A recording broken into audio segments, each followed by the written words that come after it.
আমন্ত্রণ সবাইকে আর কাবেল নিবেদিত গোলটেবিল অনুষ্ঠানে, সঙ্গে আছি ডক্টর তৌহিদুল হক। দর্শক, জাপানে অনুষ্ঠিত নিক্কি ফোরামে বাংলাদেশের অন্তর্বর্তী সরকারের প্রধান উপদেষ্টা ডক্টর মোহাম্মদ ইউনূস প্রশ্নোত্তর পর্বে জানিয়েছেন শুধু একটি মাত্র দল ডিসেম্বরের মধ্যে নির্বাচন চাইছে। অন্যদিকে দুইজন প্রধান উপদেষ্টা ডাকা দ্বিতীয় ধাপের সংলাপে অংশ নিয়ে প্রেস ব্রিফিংয়ে কিছু রাজনৈতিক দল দাবি করছে ৩টি দল বাদে অধিকাংশরাই ডিসেম্বরের মধ্যে নির্বাচন চেয়েছে।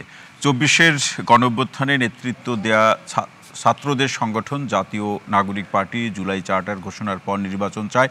নির্বাচন কমিশন আস্থা হারিয়েছে দাবি করে কমিশনের পুনর্গঠনও দাবি তুলছে দলটি। পাশাপাশি জাতীয় নির্বাচনের আগে স্থানীয় সরকার নির্বাচনের কথাও বলছে তারা। এদিকে ডিসেম্বরের মধ্যে নির্বাচনের দাবি আদায়ে বিএনপি সহ সমমনা দলগুলো ঈদের পরে কঠোর কর্মসূচির ইঙ্গিত দিচ্ছে। দলগুলোর এমন অবস্থানে কিছু প্রশ্ন তৈরি হয়েছে। অন্তর্বর্তী সরকার সংখ্যাগরিষ্ঠ রাজনৈতিক দলের দাবি মেনে নিয়ে ডিসেম্বরের মধ্যে নির্বাচন করবে, নাকি বড় সংস্কারের পরে জুনের কাছাকাছি সময় অনুষ্ঠিত হবে নির্বাচন? দাবি আদায় ঈদের পর বিএনপি সহ সমমনা দলগুলো কঠোর কর্মসূচি শুরু করলে কোন দিকে গড়াবে পরিস্থিতি? জাতীয় স্বার্থে ছাড় দেবে, নাকি অনড় অবস্থানে থাকবে রাজনৈতিক দলগুলো? এদিকে সব মিলে ঈদের পরে রাজনীতির মাঠ চরম উত্তপ্ত হয়ে ওঠার শঙ্কা প্রকাশ করছেন বিশ্লেষকদের কেউ কেউ। দর্শক, এমন একটি বাস্তবতাকে সামনে রেখে আজ আমাদের আলোচনার বিষয় ঈদের পরে কি ঘটতে যাচ্ছে রাজনীতিতে। এ বিষয়ে আলোচনা করার জন্য স্টুডিওতে উপস্থিত আছেন বিএনপি দলীয় সাবেক সংসদ সদস্য শাম্মী আক্তার। দর্শক, দুঃখের সাথে জানাচ্ছি তিনি কিছুক্ষণের মধ্যে স্টুডিওতে উপস্থিত হবেন। আরও আছেন প্রধান উপদেষ্টা সিনিয়র সহকারী প্রেস সচিব ফয়েজ আহমদ, গণ অধিকার পরিষদের সাধারণ সম্পাদক মোহাম্মদ রাশেদ খান, জাহাঙ্গীরনগর বিশ্ববিদ্যালয়ের শিক্ষক অধ্যাপক ডক্টর রেজওয়ানা করিম সিনিকদা, ফ্রিল্যান্স ইনভেস্টিগেটিভ জার্নালিস্ট এবং সোশ্যাল অ্যাক্টিভিস্ট সায়েদ আবদুল্লাহ, এবং আমাদের সঙ্গে আরও আছেন জবানের সম্পাদক রেজাউল করিম রনি। আপনাদের সবাইকে অনুষ্ঠানে স্বাগত জানাচ্ছি। দর্শক, বরাবরের মতো আপনাকেও জানিয়ে রাখি এবং একের সাথে অনুরোধ করে রাখি যে স্ক্রিনে দেখানো নাম্বারে ফোন করে সম্মানিত আলোচকদের কাছে প্রশ্ন রাখতে পারেন, কিংবা একজন সচেতন নাগরিক হিসাবে আপনার যা ভাবনা রয়েছে ঈদের পরে রাজনীতিতে নির্বাচনকে কেন্দ্র করে কি ঘটতে পারে, সরকারের সাথে রাজনৈতিক দলগুলোর বোঝাপড়ার যে প্রসঙ্গ সেই ইস্যুতে কি ধরনের পরিস্থিতি তৈরি হতে পারে, আপনার ভাবনা কিংবা নিজস্ব যে মন্তব্য সেটি ফোন করে আমাদেরকে জানান। আপনার মন্তব্য আমরা অন্যদের মধ্যেও সেটা ছড়িয়ে দিতে চাই। আপনাদের ফোনের অপেক্ষায় থেকে যাচ্ছি। আলোচনার শুরুতে রাশেদ খান আসতে চাই যে সরকারের সাথে বা জাতীয় ঐক্যমত্য কমিশনের সাথে তো রাজনৈতিক দলগুলোর বৈঠক হয়, সেখানে আপনার দলও উপস্থিত থাকে, আপনি থাকেন দলের পক্ষ হয়ে, অন্যান্য নেতাকর্মীরা থাকে। আসলে আমাদেরকে একটু শুনতে চাই আপনার কাছ থেকে যে রাজনৈতিক দলগুলো, আমরা এখন আলোচনাটা হচ্ছে যে সরকারের পক্ষ থেকে বলা হচ্ছে একটি মাত্র রাজনৈতিক দল ডিসেম্বরের মধ্যে নির্বাচন চায়, আবার এই আলোচনা আছে যে বেশিরভাগ রাজনৈতিক দলও ডিসেম্বরের মধ্যে নির্বাচন চায়, আবার কেউ চায় না। এই পার্থক্যটা বা এই যে সংখ্যা দিয়ে ডিসেম্বরের মধ্যে নির্বাচন চাওয়া অথবা ডিসেম্বর থেকে জুনের মধ্যে নির্বাচন চাওয়া, এটা নিয়েও দেখলাম আসলে আমরা একটা বিভ্রান্ত তৈরি হয়েছে। শুনতে চাই কি আলোচনা হয় আপনাদের সেই বৈঠকে। ধন্যবাদ সবাইকে। গণ অধিকার পরিষদের পক্ষ থেকে শুভেচ্ছা। প্রধান উপদেষ্টা তিনি যেটি বলেছেন যে একটি দল ব্যতীত সবাই ডিসেম্বরের পরে ইলেকশন চায়, শুধুমাত্র একটি দল ডিসেম্বরে ইলেকশন চায়, এই কথা আসলে তিনি বাংলাদেশে বসে বলেননি, তিনি বিদেশে সফরে গিয়ে তিনি এই কথা বলেছেন। অর্থাৎ প্রধান উপদেষ্টা যে মিথ্যাচার করেছেন সেটি পরবর্তীতে কিন্তু তার সামনেই দলগুলো তাকে উত্তর দিয়েছেন। এখন আমার প্রশ্ন হলো, প্রধান উপদেষ্টা তিনি একজন শ্রদ্ধাভাজন ব্যক্তিত্ব, তাকে আমরা সম্মান করি, ভালোবাসি, পছন্দ করি, কিন্তু তিনি বিদেশের মাটিতে বসে এভাবে মিথ্যাচার করতে পারেন? কোনোভাবেই পারেন না। দলগুলো আমাদের তাকে প্রশ্ন করা হয়েছে, তিনি তখন পরিস্থিতি তিনি তুলে ধরেছেন, সেটাকে আপনারা এভাবে দেখছেন? তুলে ধরতে পারেন না। দেখেন, তিনি এই কথা বলার মাধ্যমে একটি দলের প্রতি তিনি তার ক্ষোভ রয়েছে, রাগ রয়েছে, তিনি এটি প্রমাণ করেছেন। দেখেন, যে জাতীয় সংলাপ তিনি ডাকলেন, সেখানে যে সকল দলগুলোকে ডাকা হয়েছে তার মধ্যে 3টি দল, প্রথমত এনসিপি, জামাত ইসলাম এবং ইসলামী আন্দোলন বাংলাদেশ, এই 3টা দল ব্যতীত প্রত্যেকটা দল ডিসেম্বরের মধ্যে ইলেকশন চেয়েছে এবং সেই বিষয়গুলো মিডিয়াতে এসেছে। অর্থাৎ কোন দল কি চায় তারা পরবর্তীতে প্রেস ব্রিফিং করে জানিয়েছে। এমনকি প্রধান উপদেষ্টার সামনেও এই একই কথা বলেছে। তার মানে কি? তার মানে তারা কিন্তু প্রধান উপদেষ্টা যে বিদেশে গিয়ে মিথ্যাচার করেছেন সেই মিথ্যাচারের জবাব তারা সামনাসামনি দিয়েছেন। আজকে হয়তো আপনি আমাকে বলতে পারেন বা অনেকে বলতে পারে, দর্শকরা বলতে পারে যে আপনি প্রধান উপদেষ্টার সমালোচনা কেন করছেন। দেখেন, আমরা কি প্রধান উপদেষ্টার প্রশংসা করি না? আমরা সবসময় বলি যে প্রধান উপদেষ্টা না, ভুল ত্রুটির সমালোচনা তো প্রধান উপদেষ্টা করতেই বলেছেন। না, তিনি সমালোচনা করতে বলেছেন, আবার হুমকিও দিয়েছেন। হুমকিও দিয়েছেন? কখন দিল? তার ফেসবুক পেজে তিনি হুমকি দিয়েছেন। তিনি বলেছেন যে আমাদেরকে যদি আমাদের কার্যক্রমে অসহযোগিতা করা হয়, বাধাগ্রস্ত করা হয়, জনগণকে সাথে নিয়ে সিদ্ধান্ত নিবে। এটি হুমকি না? আরও হুমকি তিনি দিয়েছেন। দেখেন, প্রধান উপদেষ্টা কোন কাজগুলোকে তিনি মনে করছেন যে তাকে আমরা বাধা দিচ্ছি। 2 জন ছাত্র উপদেষ্টার বিষয়ে আমরা আমাদের বক্তব্য স্পষ্ট করেছি। একজনের এপিএস ব্যাপকভাবে দুর্নীতি করেছে। দুর্নীতি না করলে কোনোভাবেই তার এপিএস এর এনআইডি লক করা হতো না, বিদেশ যাত্রায় কোনোভাবেই নিষেধাজ্ঞা দেওয়া হতো না। দ্বিতীয়ত, আরেকজন উপদেষ্টা নিজে অপরাধ করেছেন, কখনো হেফাজতকে নিয়ে। এখানে রাশেদ খান একটু ছোট্ট করে, আপনারা কি খোঁজ নিয়ে দেখেছেন সেই এপিএস কি দেশে আছে না দেশের বাইরে? না, তিনি দেশে রয়েছে, দেশে আছেন, যাওয়ার কোনো সুযোগ নাই। এবং ওই যে দুর্নীতিবাজ, তাদের বিরুদ্ধে কিন্তু একমাত্র সংগঠন গণ অধিকার পরিষদের অঙ্গ সংগঠন যুব অধিকার পরিষদ দুদক ঘেরাও করেছিল, তাদেরকে বাধ্য করেছে। শুরুতে তারা তদন্ত করতে চায়নি, এরপরে যখন দুদকের গোয়েন্দা সংস্থা তদন্ত করেছে তখন দেখেছে আসলে তারা দুর্নীতি করেছে। দুর্নীতি না করলে এইভাবে ব্যবস্থা নেয় না। একই সাথে দেখেন, মাহফুজ আলম অপরাধ করেছে এবং সেই অপরাধের জন্য তিনি ক্ষমা চেয়েছেন। তার মানে কি? তার মানে আমরা যে সমালোচনাগুলো করে আসতেছি এগুলো সঠিক। তার মানে এই 2 জন উপদেষ্টা যেহেতু শপথ লঙ্ঘন করেছে, আপনি আপনার এপিএস কে দিয়ে দুর্নীতি করলেন। দেখেন, আরেকটি কথা বলি, আসিফ মাহমুদ তিনি বেসরকারি সফরে গিয়েছেন। কোথায়? দুবাইতে গিয়েছেন তার এপিএস কে নিয়ে। এখন আমার প্রশ্ন হলো, তার এপিএস দুর্নীতিবাজ আর আসিফ মাহমুদ কি ফেরেশতা? আমরা মনে করি এই 2 জন উপদেষ্টার বিষয়ে তদন্ত হওয়া দরকার, আর তাদেরকে পদে রেখে তদন্ত করা কোনোভাবেই সম্ভবপর নয়। তো আপনি যে প্রশ্ন করলেন, আমরা মনে করি এই যে প্রধান উপদেষ্টা সবাইকে ডাকতেছে, তিনি এর আগে অনেকগুলো সংলাপ করেছেন, একটা সংলাপের পরেও তিনি কোনো সিদ্ধান্ত আমাদেরকে জানাতে পারেননি। তার মানে কি? তার মানে এই সংলাপগুলো একটি চা নাস্তার সংলাপে পরিণত হচ্ছে, কার্যকরী কোনো সিদ্ধান্ত আমাদেরকে জানাতে পারছে না। দেখেন, দলগুলো শুধুমাত্র নির্বাচন চায় না, রাজনৈতিক দলগুলোর বিরুদ্ধে অভিযোগ অনুযোগ দেওয়া হচ্ছে যে তারা কেউ বিচার চায় না, তারা কেউ সংস্কার চায় না, তারা শুধুমাত্র নির্বাচনের রোডম্যাপ চায়। এই কারণে দলগুলো স্পষ্টভাবে সংলাপে গিয়ে বলেছে আমরা বিচার, সংস্কার এবং নির্বাচনের রোডম্যাপ চাই। আমি এই প্রসঙ্গে আপনার কাছ থেকে আরো আলোচনা শুনবো। রাশেদ খান, অসংখ্য ধন্যবাদ। সায়েদ আব্দুল্লাহ, আপনার কাছে আসতে চাই যে 3টি দল, যেটি আমাদের রাশেদ খান বলছিলেন, নিশ্চয়ই এই খবরগুলো আপনারা সবাই খোঁজ খবর রাখেন, আমরা সবাই জানছি আসলে কখন নির্বাচন হবে, সংস্কার বিচারের প্রসঙ্গগুলো কতটুকু অগ্রগতি হলো, এই জানার আগ্রহ তো সকলেরই আছে দেশের একজন নাগরিক, সেই জায়গা থেকে সবাই খোঁজ খবর রাখছে। এই যে 3টি দলের কথা আমরা জানি বা রাশেদ খান আজকে উল্লেখ করলেন আলোচনায়, এনসিপি, জামায়াত ইসলাম এবং ইসলামী আন্দোলন, তারা ডিসেম্বর থেকে জুনের মধ্যে নির্বাচন চায়। সরকারের প্রস্তাবের সাথে তারা সম্মতি আছে বা সম্মতি জ্ঞাপন করছে। এখন প্রশ্ন হলো যে অন্যান্য রাজনৈতিক দলগুলো যারা ডিসেম্বরের মধ্যে নির্বাচন চায়, তাদের বক্তব্য বলে 3টি দল কত শতাংশ মানুষের প্রতিনিধিত্ব করে? আপনার কাছে আমার প্রশ্ন হলো, আগামী নির্বাচনের প্রসঙ্গটা আমরা কে কত শতাংশ মানুষের প্রতিনিধিত্ব করলো, কার কত কর্মী সমর্থক আছে, এই দৃষ্টিতে আমরা বিবেচনা করব, নাকি কে দেশকে শুদ্ধতার প্রশ্নে, সংস্কারের প্রশ্নে এগিয়ে নিতে চায়, এই প্রস্তাব যারা উত্থাপন করে তাদের সেই দৃষ্টিভঙ্গিতে আমাদের আলোচনা করা উচিত? শুনতে চাই আপনাকে। ধন্যবাদ। শুদ্ধতার টেস্ট আসলে সাবজেক্টিভ। এটা একজনের কাছে যেটা শুদ্ধ মনে হচ্ছে আরেকজনের কাছে সেটা অশুদ্ধ মনে হতেই পারে। এই ব্যাপারটা এইভাবে ফিক্স করা যায় না। এই জায়গায় আপনি ডেমোক্রেটিক নর্মস আকারে যদি বিচার বিবেচনা করতে চান তাহলে সংখ্যাটা এই জায়গাতে ম্যাটার করে। তার চেয়ে গুরুত্বপূর্ণ ব্যাপার হলো এই যে আলোচনা যে 3টা দল সরকার ঘোষিত টাইমের ভেতরেই চায়, অন্যরা ডিসেম্বরের ভেতরেই চায়। আমার কাছে মনে হয় এই প্রশ্নটা তখনই খুব বেশি রেলেভেন্ট হয়ে গেল যখন ইন্টারিম গভর্নমেন্টের প্রধান উপদেষ্টা জাপানে গিয়ে বললেন, তার বক্তব্য যেটাই বলুক তার নোশনটা ছিল একটা দল ডিসেম্বরে ইলেকশন চাচ্ছে, এবং তার আগে থেকেই তো ব্যাপারটা এটা ফিক্স ছিল। এটা কি শুধুমাত্র এই রাশিদ ভাই যেটা বললেন যে উনি ঘুরে আসার পরে প্রেস ব্রিফিং এ নিজের চোখের সামনেই দেখলেন যে একটা দল না বহু দল চায়, এটা কি এই প্রথমবার? উত্তর হলো না। এর আগেও নিউজ পেপারগুলোতে রিপোর্টেড হয়েছে বহু দল যে ইলেকশন চাচ্ছে, এটা আগে থেকেই রিপোর্টেড ছিল, এটা নতুন কোনো খবর না, 2-3 মাস আগের থেকেই এই খবরটা ছিল। কিন্তু উনি যখন কথাটা বললেন তারপরে এটা আলোচনায় আসলো যে একটা দল চায় নাকি অনেকগুলো দল চায়, কিন্তু ওনার চোখের সামনেই অনেকগুলো দল চেয়েই বসলো।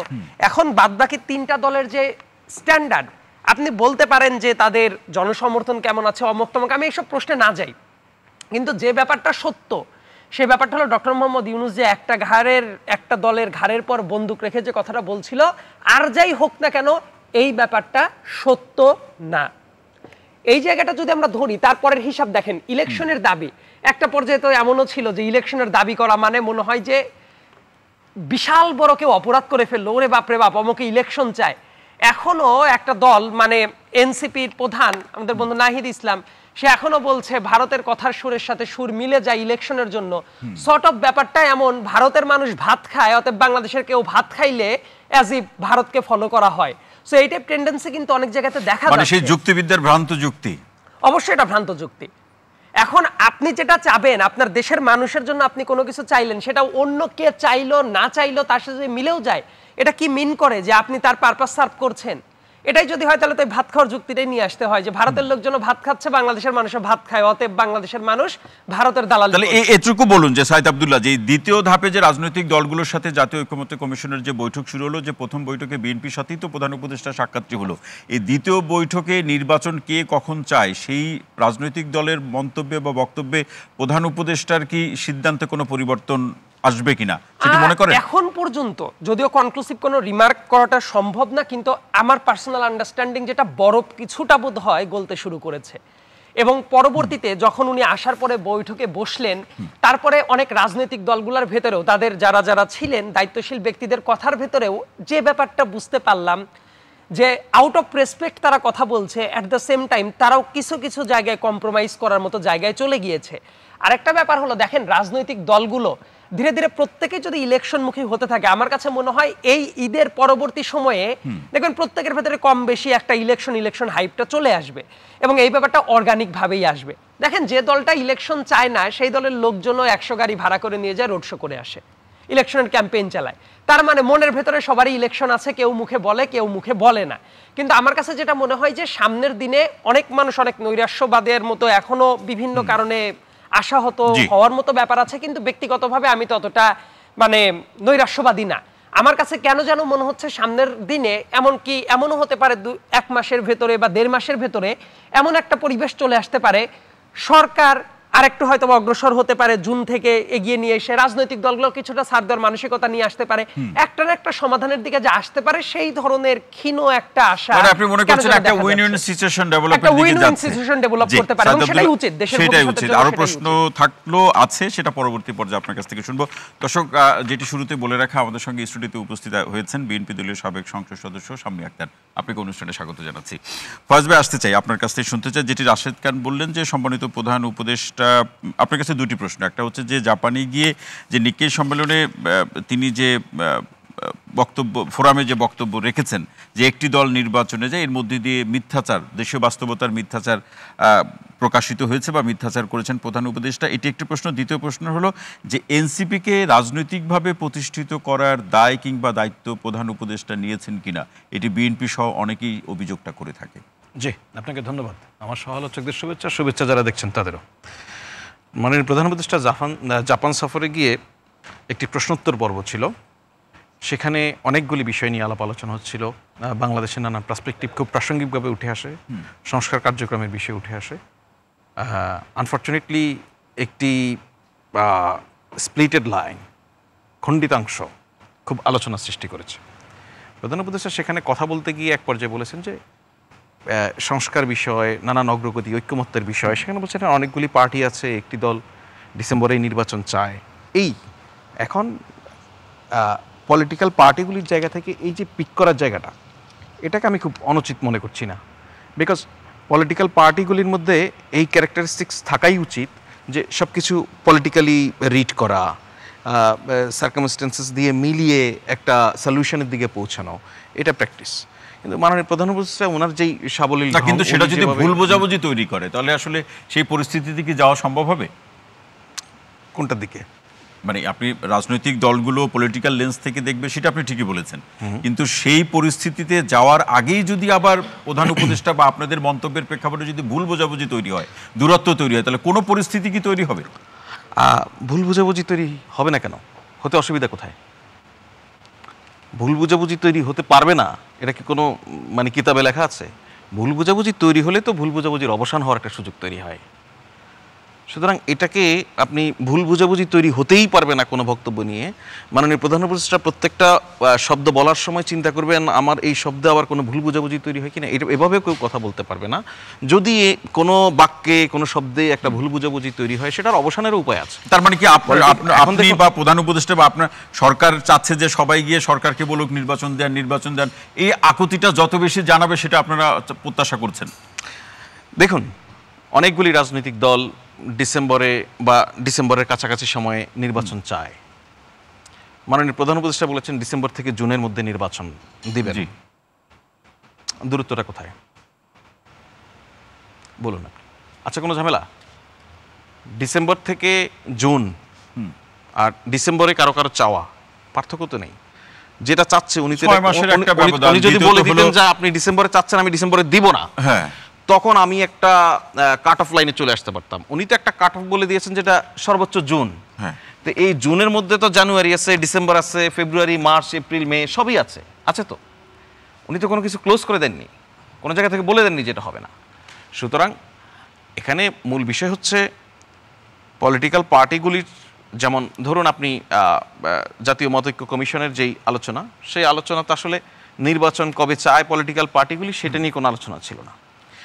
প্রাসঙ্গিক ক্রমেই পলিটিক্যাল পার্টিগুলি যখন যে কোনো ধরনের ডিসকাশনে বসেন, আমি তো মনে করি এখন ওনারা চায়ের আড্ডাতে বসলেও নির্বাচনটা খুব গুরুত্বপূর্ণ হয়ে আসে, খুব স্বাভাবিক আসবেই পলিটিক্যাল পার্টির কাছে। কিন্তু ওই ডিসকাশনটা বেসিক্যালি নির্বাচন কবে চায় কে এই ভোটাভুটির ডিসকাশন তো ছিল না। ওটা ছিল সংস্কারের যে কার্যক্রম, সেটা সেকেন্ড রাউন্ডের উদ্বোধনী অনুষ্ঠান। তো সেখানে দলগুলির মধ্যে সংস্কার বিষয়ে কতটা আগ্রহ আছে, আগ্রহ নেই, মতৈক্য আছে, মতৈক্য নেই, এটা ছিল সরকারের কাছে বা জাতীয় মতৈক্য কমিশনের কাছে গুরুত্বপূর্ণ বিষয়। সেখানে ওনারা যে দ্বিতীয় ধাপের এক্সপেরিমেন্ট করলেন সরকার, ওনারা যে বুঝিনি আপনার প্রশ্ন। আমি বলছি যে দ্বিতীয় ধাপের যে আলোচনা ঐকমত্য কমিশনের বৈঠক রাজনৈতিক দলগুলোর সাথে, এটি কি রাজনৈতিক দলগুলোর যে সেন্টিমেন্ট বা তাদের অবস্থানটা বোঝার জন্য সেকেন্ড ধাপের এক্সপেরিমেন্ট করলো সরকার, বা আপনারা সেকেন্ড ধাপের পরীক্ষা কেন বলছেন আপনি? এটা আমি বুঝছি না। না, আমি বলছি এই কথা পরিষ্কার, আপনি যেটা বলছেন যে আসলে তখন আপনারা পরীক্ষা নিরীক্ষা করে দেখছেন বিভিন্ন ভাবে। বিষয় কি পরীক্ষা নিরীক্ষা করে দেখছেন? যে রাজনৈতিক দলগুলোর অবস্থান কোনো পরিবর্তন হলো কিনা, বা রাজনৈতিক দলগুলো কতটুকু সোচ্চার হতে পারে আন্দোলন সংগ্রামে যদি যেতেই হয় নির্বাচনের প্রশ্নে। আপনি যে পার্সপেক্টিভ থেকে বলছেন, ওই পার্সপেক্টিভ থেকে যদি আমি এতটুকু বলি যে ঠিক এই বৈঠকের আগেও মাননীয় প্রধান উপদেষ্টা জাপানে সফরে যাওয়ার আগেও বেশ কিছু 28টি রাজনৈতিক দলের সঙ্গে কয়েকটি ভাগে ওনার বাসভবনে বৈঠক হয়েছে। সেখানেও তো কিছু আলোচনা হয়েছে রাজনৈতিক দলগুলির সঙ্গে, তার সব তো পাবলিক হয়নি। তো আমি যদি বলি যে সেই আলোচনার প্রেক্ষিতেই জাপানে গিয়ে উনি বক্তব্য দিয়েছেন, সেটা আজকে আপনি বললেন আমরা শুনছি। আপনি আমাকে যদি এক্সপেরিমেন্টের জায়গায় বলেন, এটা আমি তো আপনাকে বলতে পারবো না এক্সপেরিমেন্ট। আমি একটা পরিষ্কার প্রক্রিয়াগত জায়গা দেখি যেখানে ফার্স্ট রাউন্ডের যখন ডিসকাশন পলিটিক্যাল পার্টিগুলির সঙ্গে শেষ হলো, এটা ঘোষিত ছিল যে সেকেন্ড রাউন্ডে একটা ডিসকাশন হবে, সেই ডিসকাশনটা শুরু হবে সব পলিটিক্যাল পার্টিকে একসঙ্গে নিয়ে, তারপরে ধাপে ধাপে ভাগ ভাগ করে পলিটিক্যাল পার্টিগুলির সঙ্গে। আপনি ইতিবাচক দিকটা দেখেন, আমাদের এখানে সাধারণ মানুষের মধ্যে যেই সংস্কার বিষয়ে যে কনসেপ্ট, যে আমাদের পলিটিক্যাল পার্টিগুলি কতটা মতৈক্যে আসতে পারবে, বিশ্বাস করুন এখন পর্যন্ত পলিটিক্যাল পার্টিগুলি যে রেসপন্স দেখিয়েছে সেটা হচ্ছে প্রত্যাশার চেয়ে বেশি। সবগুলি পার্টির ক্ষেত্রেই প্রত্যাশার চেয়ে বেশি। সুতরাং এইটা নিয়ে কোনো জটিল পরিস্থিতি এখনো তৈরি হয়নি। ডিসেম্বরে কারো নির্বাচন চাওয়া এবং মাননীয় প্রধান উপদেষ্টা ডিসেম্বর থেকে জুনের মধ্যে নির্বাচন দেওয়ার যেই ঘোষণা উনি দিয়েছেন, তার মধ্যেও এখনো কোনো বিভেদ তৈরি হয়নি। কারণ উনি বলে দেননি যে আমি আপনার ডিসেম্বরের দাবি আমি এটা মানি না, উনি তো এটা বলে দেননি। এবং একই সঙ্গে উনি এটাও বলে দেননি আমি জুনেই নির্বাচন করব, এটাও উনি বলে দেননি। সুতরাং ফ্লোর ইজ স্টিল ওপেন। আমরা এটা নিয়ে কোনো কনক্লুশনে যাওয়ার কোনো কারণ নেই। মানে অনেকগুলো আপনারা অবস্থা অনুযায়ী ব্যবস্থা নেবেন, সেই জন্য অনেকগুলো অপশন খালি রেখেছেন, তাই তো? এইটা মানে আপনি যেই রিপ্লাইয়ে এটা বলছেন, এটা আমার কাছে খুবই অপরিষ্কার। তারপরও আপনার শোটা যেন ঠিক কন্টিনিউ থাকে, থেমে না যায়, সেজন্য আমি বলি সেটা হচ্ছে যে আপনি অবস্থা অনুযায়ী ব্যবস্থা বলতে কি বলছেন? যে অনেকগুলো অপশন খোলা রেখেছেন। এই অপশন তো ওপেন, অপশন তো ডিসেম্বর, জানুয়ারি, ফেব্রুয়ারি, মার্চ, এপ্রিল, মে, জুন, এসবগুলি মাসে অপশন তো অবশ্যই অপশন। অধিকাংশ পলিটিক্যাল পার্টি, বিএনপি বলেন, জামাত বলেন, ইসলামী আন্দোলন বাংলাদেশ বলেন, গণ অধিকার পরিষদ বলেন, তারা যদি এখন ঘোষণা দেয় 3 মাস পরে ইলেকশন, তারাও তো ইলেকশনের জন্য প্রস্তুত দল হিসেবে। কিন্তু নির্বাচনের একটি উপযোগী পরিবেশ বলতে আমরা দুটো জিনিসকে প্রধানত গুরুত্বপূর্ণ হিসেবে মনে করি। জি, নাম্বার 1, ভোটার নির্বিঘ্নে স্বাধীনভাবে তার ভোটাধিকার প্রয়োগ করতে পারবে, প্রার্থী নির্বিঘ্নে স্বাধীনভাবে তার প্রচারণা করতে পারবে। আচ্ছা, এই যে উপযোগী পরিবেশটি, এই উপযোগী পরিবেশের ক্ষেত্রে পিছনে অনেকগুলি এলিমেন্টস কাজ করে, প্রশাসন, পুলিশ, নানান এলিমেন্টস এখানে ইনভলভ হয়। সব কিছু নিয়ে যারা নির্বাচনটি আয়োজন করবে তাদের এক ধরনের প্রস্তুতি থাকে, সেই প্রস্তুতিতে স্টেক হোল্ডার্স হিসেবে পলিটিক্যাল পার্টিগুলিরও কিছু ভূমিকা থাকে। সুতরাং আমরা এটা নিয়ে কোনো বড় ধরনের বিবাদ তৈরি হয়ে গেছে, নির্বাচন হবে না, এই সরকার নির্বাচন দিতে চায় না, আসে না অনেক আলোচনা যে প্রফেসর ইউনূস আজীবন ক্ষমতায় থাকতে চায়, এরকম আলাপ আলোচনা তো শুনি। তো আমরা প্রফেসর ইউনূসের সঙ্গে কাজ করে আমরা এই ধরনের কিছু টের পাই না, এটা আপনি আমাদের মূর্খতা বলতে পারেন। আমরা ক্ষমতার পাশাপাশি এসের জন্য হয়তো টের পাই না, বাইরে থেকে অনেক কিছু টের পাওয়া যায়, এটা বলা হয় অনেক সময়, আমরা টের পাই না। উনি সবকটি পলিটিক্যাল পার্টির সঙ্গে পরিষ্কার, এবং আমি আপনাকে আরো একটা বলি, জি, পলিটিক্যাল পার্টিসগুলি ভেরি মাচ কনভিন্সড। তাহলে আমি কি এতটুকু এই পর্যায়ে আপনার কাছ থেকে শুনতে চাই যে তাহলে আমরা যা জানছি সেটা কি ভুল জানছি? এটা আপনারা পলিটিক্যাল পার্টিগুলিকে জিজ্ঞেস করতে। অসংখ্য ধন্যবাদ ফয়েজ ভাই। সেটা নিশ্চয়ই আরও প্রশ্ন থাকলে সেটা পরবর্তী পর্যায়ে আপনার কাছ থেকে শুনবো। অধ্যাপক রেজওয়ানা করিম সিদ্দিকী আসতে চাই, যেটি ফয়েজ ভাই বলছিলেন যে রাজনৈতিক দলগুলোর সাথে নির্বাচন কখন হবে সেই তারিখ নিয়ে বা রোডম্যাপ নিয়ে কোনো ভুল বোঝাবুঝি নাই। ফয়েজ ভাইয়ের বক্তব্য মানেই তো সরকারের বক্তব্য, কিন্তু রাজনৈতিক দলগুলো সভা সমাবেশে যে বক্তব্য বলছে, কথা বলছে বা মিডিয়াতে যে কথা বলছে, আসলে আমরা তো মিলাতে তো নিশ্চয়ই একটা হিমশিম খেতে হয়, নিশ্চয়ই আপনারও সেই অবস্থা তো হয়। শুনতে চাই আপনার কথা। আপনাকে ধন্যবাদ এবং সহ-আলোচক সকলকে ধন্যবাদ। দেখুন যে আমরা একটা জিনিস বুঝি যে যখন আপনি একজন রাষ্ট্রের প্রধান, এই মুহূর্তে যিনি আপনার সাথে আছেন তিনি হচ্ছেন রাষ্ট্রের প্রধান, তো রাষ্ট্রের প্রধানকে আপনার এক ধরনের সৌজন্যতা আমরা দেখাবো, রাজনৈতিক সৌজন্যতা বোধের একটা কথা আছে, তো তার সাথে যখন কোনো রাজনৈতিক দলরা দেখা করতে যাবেন, কথা বলতে যাবেন, সেটার একটা শালীনতা থাকবে, এটা কিন্তু খুব কামনীয়, এটা আমরা আমরা আমরা কামনাও করি, আমি ব্যক্তি হিসেবে তো অবশ্যই কামনা করি। আবার যখন আপনি মাঠে চলে আসবেন, ঠিক সেই মুহূর্তে আপনি কিভাবে রিঅ্যাক্ট করবেন, এটা আমি একজন নৃবিজ্ঞানী হিসেবে বলতে চাই যে ঘরের ভেতরের আলাপ আর ঘরের বাইরের আলাপের মধ্যে কিন্তু পার্থক্য থাকে। হ্যাঁ, এখন যেটা ফয়েজ আলম বলার চেষ্টা করেছেন যে কেউই সকলে কনভিন্স, তাহলে এই কনভিন্স নাটা কি, এটা একটা প্রশ্ন। সবাই যদি আমরা কনভিন্স হই, তাহলে এই যে দুদিন পর পর আমরা শুনতে পাই যে নানা ধরনের কথা, কখনো শুনি যে প্রধান উপদেষ্টা উনি পদ ছেড়ে দিবেন, হুইচ ইজ ভেরি আনফর্চুনেট, কারণ এই কথাটাও আমরা শুনেছি কিন্তু এনসিপির যিনি প্রধান নাহিদ ইসলামের মুখ থেকে। এই কথাটা যদি আমরা ফয়েজ আলমের কাছ থেকে শুনতাম, শফিক সাহেবের কাছ থেকে শুনতাম, উপদেষ্টাদের কাছ থেকে শুনতাম, তাহলে কিন্তু আমাদের মধ্যে কোনো সংকট তৈরি হতো না। হতেই পারে মানুষ রাজনৈতিক বক্তব্য, আবেগীয় বক্তব্য, নানা কিছু ডিফারেন্ট হতে পারে। এখন এটাকে আপনি কিভাবে পোর্ট্রেট করবেন, এটা আমার দেখা পড়ার সাথে সম্পর্কিত। প্রবলেমটা ঠিক ওখানেই শুরু হয় যখন আপনি এই যে ইনস্টিটিউশনাল যে লাইন, সেই ইনস্টিটিউশনাল লাইনটা ব্রেক করে আপনি কোনো একটি পার্টিকুলার পার্টির মানুষের কাছ থেকে এই ধরনের গুরুত্বপূর্ণ সিদ্ধান্তের ইনফরমেশন পান, এটা আমরা ঠিক বুঝি না। তাহলে এটা কেন হলো নাগরিক হিসেবে? তারপরে যেমন আপনি বলছেন যে অপশন ডিসেম্বর, জানুয়ারি, ফেব্রুয়ারি, মার্চ, এপ্রিল, মে, জুন, আমি খুব কনফিডেন্টলি একটা কথা বলি, পার্টিরা কি চায় তা জানি না। এই যে আপনার আজকে অনুষ্ঠানের শিরোনাম ঈদের পরে, কেন আপনি ঈদের পরে করবেন, কেন আগে করবেন না? তার কারণ আপনি জানেন এই বাংলাদেশের কনটেক্সটে এই সকল ইভেন্ট খুব গুরুত্বপূর্ণ।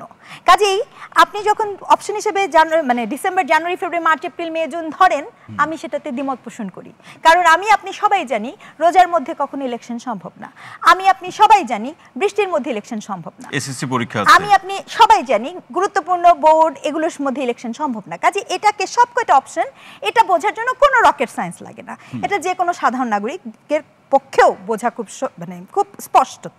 আচ্ছা, এখন আমাকে একটু বলেন তো যে একজন নাগরিক হিসেবে আপনি কি করে নিশ্চিত হতে পারি যে এই যে ইলেকশনটা হবে, আমরা জুন পর্যন্ত, ধরেন আমরা জুন পর্যন্ত সবাই অপেক্ষা করছি, হঠাৎ করে আমরা শুনলাম যে এই সরকার জুনের মধ্যে ইলেকশন দিতে পারছে না, এই সরকার থাকবে না, ধরেন এই সরকারের সকলে পদত্যাগ করবে, তাহলে তখন নতুন তত্ত্বাবধায়ক সরকার আসবে, নতুন তত্ত্বাবধায়ক সরকার এসে তখন বলবে যে আমার আরো 3 মাস লাগবে, 4 মাস লাগবে, মানে আমি পজিটিভলি একটা হাইপোথেটিক্যাল সিচুয়েশন দিচ্ছি, তাহলে তখন কি হবে?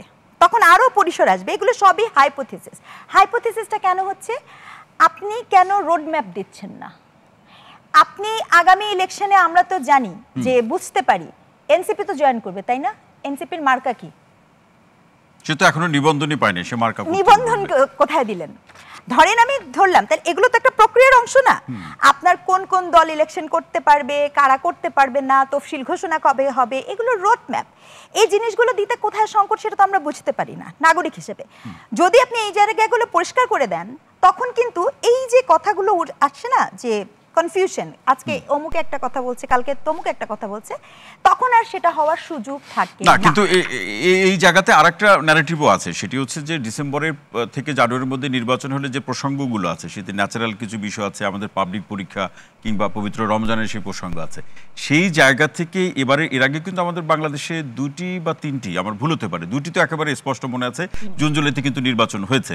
তো এই ডিসেম্বরেই যে নির্বাচন না হলে দেশের পরিস্থিতি কিংবা সার্বিক রাজনীতি যে খারাপের দিকে যাবে, এই বক্তব্যটা রাজনৈতিক দলগুলো প্রধান উপদেষ্টার এই যে বৈঠকে তার সামনে কতটা যৌক্তিকভাবে তুলে ধরতে পেরেছে, এটাও কিন্তু একটা আলোচ্য বিষয়। সেটা কি পেরেছে আপনার কাছে মনে হয়? না, দেখেন এটা আপনি নিজেই বলেছেন, এটা রাজনৈতিক বক্তব্য। হ্যাঁ, ইলেকশনের বক্তব্যটা রাজনীতিবিদরা, এখানে অনেক রাজনৈতিক লোকজন আছেন, তারা তাদের মতো করে বক্তব্য দিবেন।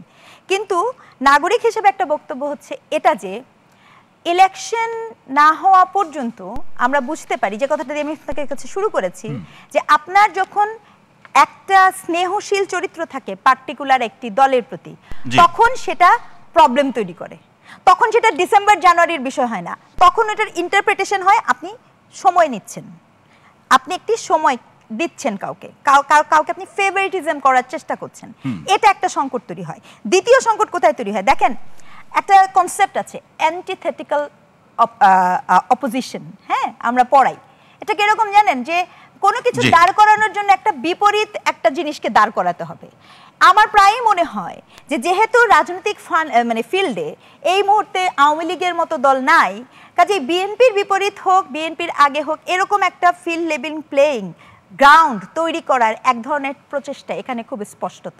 এবং এক্ষেত্রে গুরুত্বপূর্ণ, আপনি খেয়াল করে দেখবেন যে 3টি দল, এনসিপি, জামাত ইসলাম এবং ইসলামী আন্দোলন বাংলাদেশ, আমি মোটেও বিচলিত হব না যদি আমি কালকে শুনি তারা একত্রে জোট নিয়ে একটি ওই অ্যান্টিথেটিক্যাল অপোজিশন ফাইট দেওয়ার জন্য আগেই করছেন। এই যে লেভেল প্লেইং গ্রাউন্ড তৈরি করা, এই তৈরি করার যে রাজনৈতিক প্রচেষ্টা, এই প্রচেষ্টা যখন আপনি পদাসীন থেকে তৈরি করার চেষ্টা করেন, সংকটটা কারণ বাংলাদেশের নির্বাচনে তো জোট সংস্কৃতি তো আছে। অধ্যাপক ডক্টর রেজওয়ানা করিম সিনিকদা, অসংখ্য ধন্যবাদ। তার আলোচনা শুনবো, যেটা আমাদের অধ্যাপক সিনিকদা ম্যাডাম বলছিলেন যে আসলে সরকারের পক্ষ থেকে কোনো দলকে বিশেষ সুবিধা দেওয়া অথবা সময় দেওয়া, তারা যাতে আসলে একটা পাকাপোক্ত অবস্থানে রাজনীতিতে যেতে পারে, এরকম একটা অভিযোগ করছিলেন। বিশ্লেষণ সেটা আপনি মনে করেন কিনা?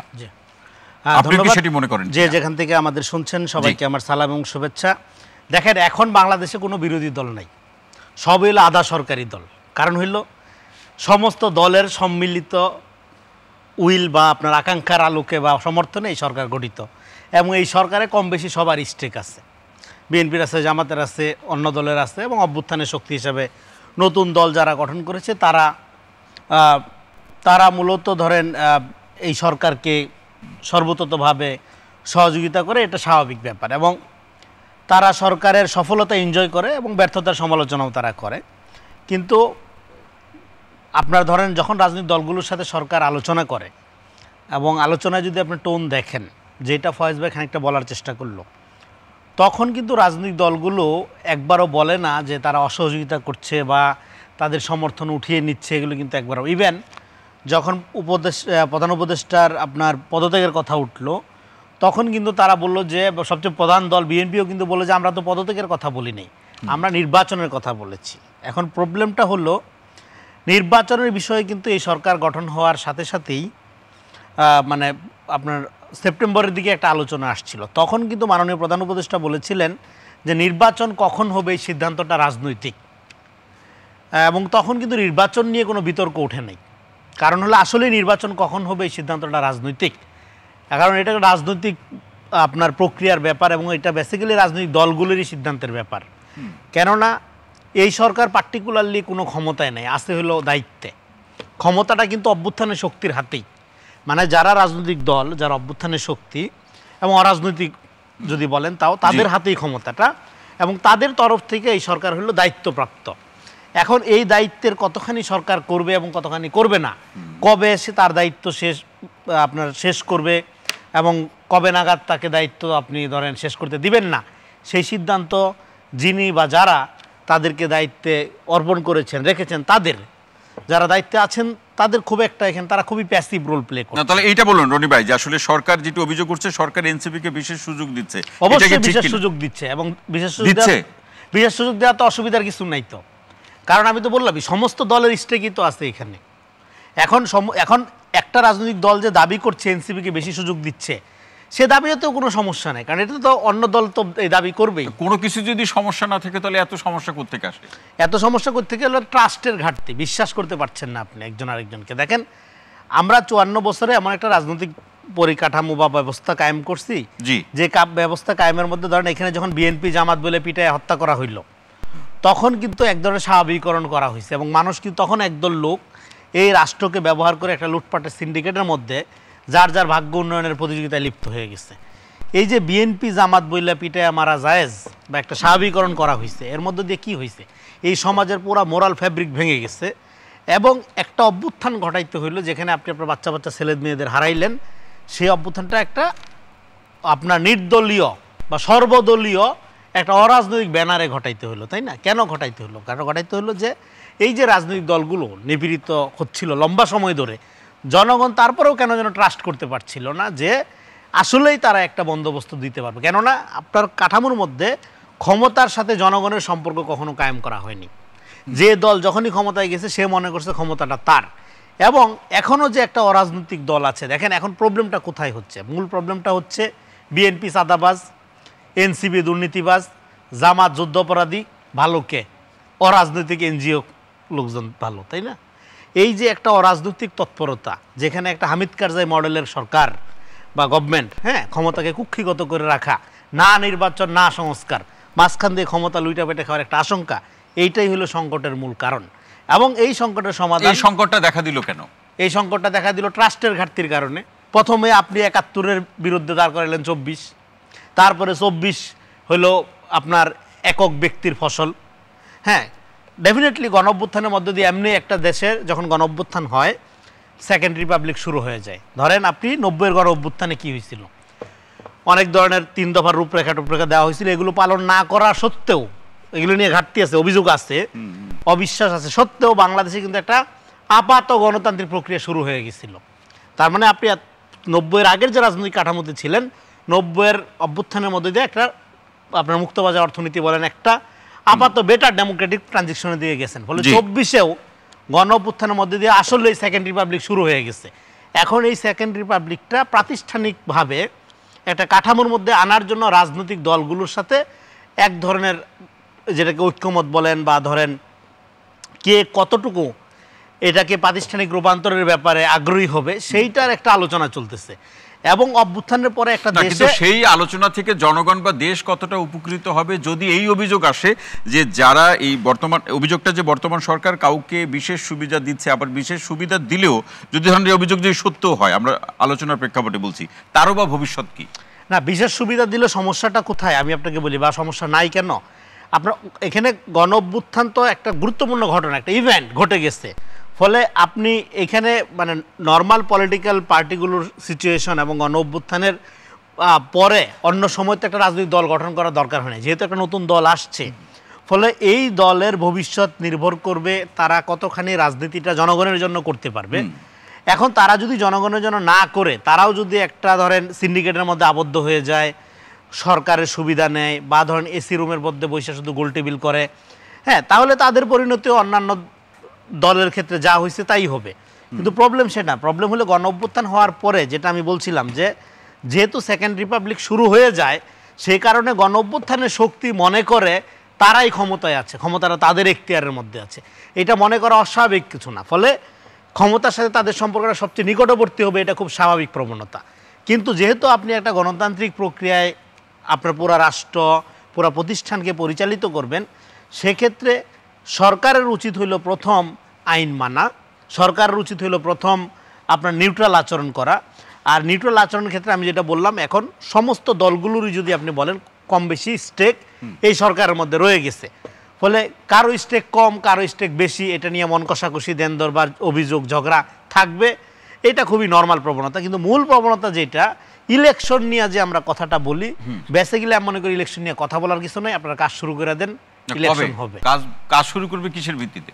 যার যার দলই তো গোছানোর বাকি আছে, নতুন দল বলেন পুরান দল বলেন, আপনার ইলেকশন কেন্দ্রিক কাজ আপনারা আগাই নেন, মাঠ গুছাই ফেলেন, ইলেকশনের মোড়ে দেশ চলে যাক, ইলেকশন হয়ে যাবে। তাই জলকরণ, অসংখ্য ধন্যবাদ। সামনে একটা আসতে চাই, আপনি সম্মানিত আলোচকদের কথা শুনছিলেন, তার প্রেক্ষাপটে এই প্রশ্নটা আমি রাখছি। এটা নিয়ে আপনার দল, আপনি বা অন্যান্য সিনিয়র নেতাকর্মীরাও কথা বলেছেন যে ডিসেম্বরেই আপনারা একেবারে, জনাব তারেক রহমান কিন্তু পরবর্তী 2-3টা বক্তব্যে একেবারে প্রত্যয় যোগ করে তিনি বলেছেন যে ডিসেম্বরের মধ্যে নির্বাচন হতে হবে। ডিসেম্বরের মধ্যে নির্বাচন হলে কি সুবিধা, ডিসেম্বরের পরে হলে দেশ বা রাজনীতি বা জনগণের জন্য কি অসুবিধা হবে?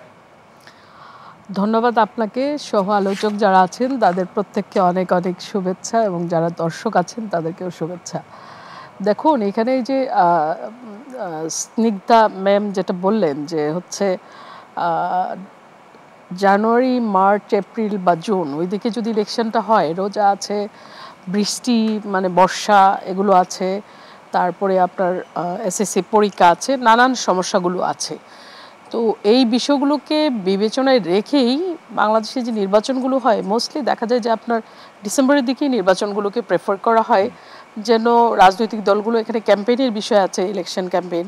উনি যেরকম করে বলে দিলেন যে হচ্ছে মাঠে পাঠাই দেন, ইলেকশন হয়ে যাবে, মনে হচ্ছে যেন প্রস্তুত থাকতে বললেন রনি ভাই। না, আমাদেরকে না, উনি সকল রাজনৈতিক দলকেই বললেন। উনি তো বলেছেন যে আপনারা নির্বাচনের প্রস্তুতি নেন, এটা তো আমি বলছি তা না, ওনারাও কিন্তু বলছে যে যা প্রস্তুতি তারেক রহমান কি বলেছেন সেটা আমি জানি, উনি আমার পার্টির ভারপ্রাপ্ত চেয়ারম্যান, আমি জানি উনি কি বলেছেন। আপনি যেটা বলার চেষ্টা করছিলেন যে ইলেকশন হয়ে যাবে, সব দলগুলোকে মাঠে পাঠিয়ে দেওয়ার জন্য, এজ ইফ আপনি প্রধান উপদেষ্টার মুখপাত্র হিসেবে আপনি এখানে বলছেন যে ইলেকশন হয়ে যাবে, মানে বিষয়টা এরকম, এত কনফিডেন্টলি আপনি বললেন।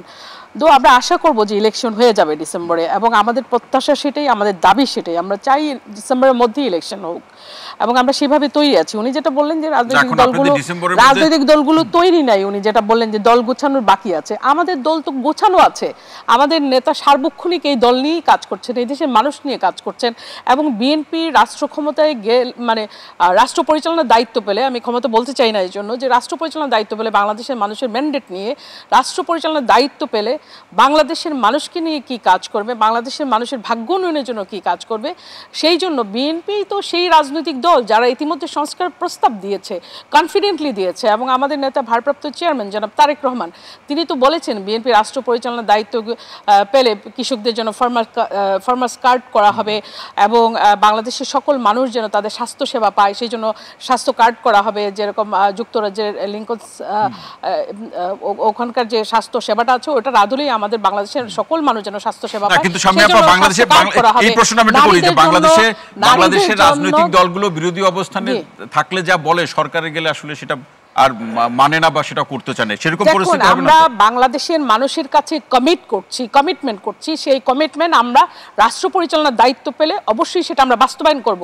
আমরা সেই আত্মবিশ্বাস নিয়েই কিন্তু আমরা জনগণের কাছে যাচ্ছি, এবং আপনি দেখেছেন যে বিএনপি সকল ডিভিশনগুলোতে যাচ্ছে মানুষের কাছে, এবং সকল বড় বড় জেলাগুলোতে যাচ্ছে, সেখানে যে জনগণের সঙ্গে মত বিনিময় করছে, তাদের সামনে তাদের কথাগুলো তুলে ধরছে, এবং তারা এটা বারবার বলার চেষ্টা করছে যে বিএনপি যদি রাষ্ট্র পরিচালনার দায়িত্ব পায় তারা এই কাজগুলো করবে, যেগুলো তারা জনগণের সঙ্গে কমিটমেন্ট করছে।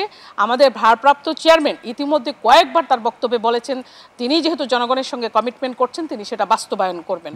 আসুন, এখন ইলেকশন দিতে সমস্যাটা কোথায়, যেটা বলছিলেন যে উনি বলছিলেন যে হচ্ছে না, ফয়েজ সাহেব বলেছেন, ওনার মতো উনি তো এখন ক্ষমতার মানে কি বলে আগুনের কাছে আছেন, মানে আমাদের সময় ক্ষমতা বলছেন, আপনাদেরটা ক্ষমতা না। হ্যাঁ, কারণ আপনি নিজেই এই কথাটা বলেছেন, এবং বলেছেন মানে সূর্যের উত্তাপ তো বেশি আর কি, বুঝছেন না, উনি তো উত্তপ্ত অবস্থায় আছে। যাই হোক, উনি যেটা বলছিলেন যে হচ্ছে এনসিপি কে সুযোগ দেওয়া হচ্ছে, অবশ্যই সুযোগ দেওয়া হচ্ছে, কারণ এই যে সরকারটি এখন যারা দায়িত্ব পরিচালনা করছেন, সেটা এনজিও টাইপ সরকার বলেন বা যে টাইপই সরকার বলেন না কেন, এই সরকার মনে করে যে ছাত্ররা তাদেরকে নিয়োগ দিয়েছে, সুতরাং তারা তাদের নিয়োগকর্তা, সেটা তারা মনে করছে। সেই হিসাবে তারা মনে করে যে এনসিপিকে তাদেরকে মানে বেশি খুশি রাখতে হবে। যেটা ওনার আলোচনায় বের হয়ে এসছে যে প্রথমেই আমরা মানে দেখলাম যে ৭১কে মানে ৭১-এর মানে মুখোমুখি দাঁড় করিয়ে দেওয়া হলো ২৪কে, কিন্তু মুক্তিযুদ্ধ একটা জাতির জীবনে একবারই হয়, মুক্তিযুদ্ধ কিন্তু বারবার হয় না।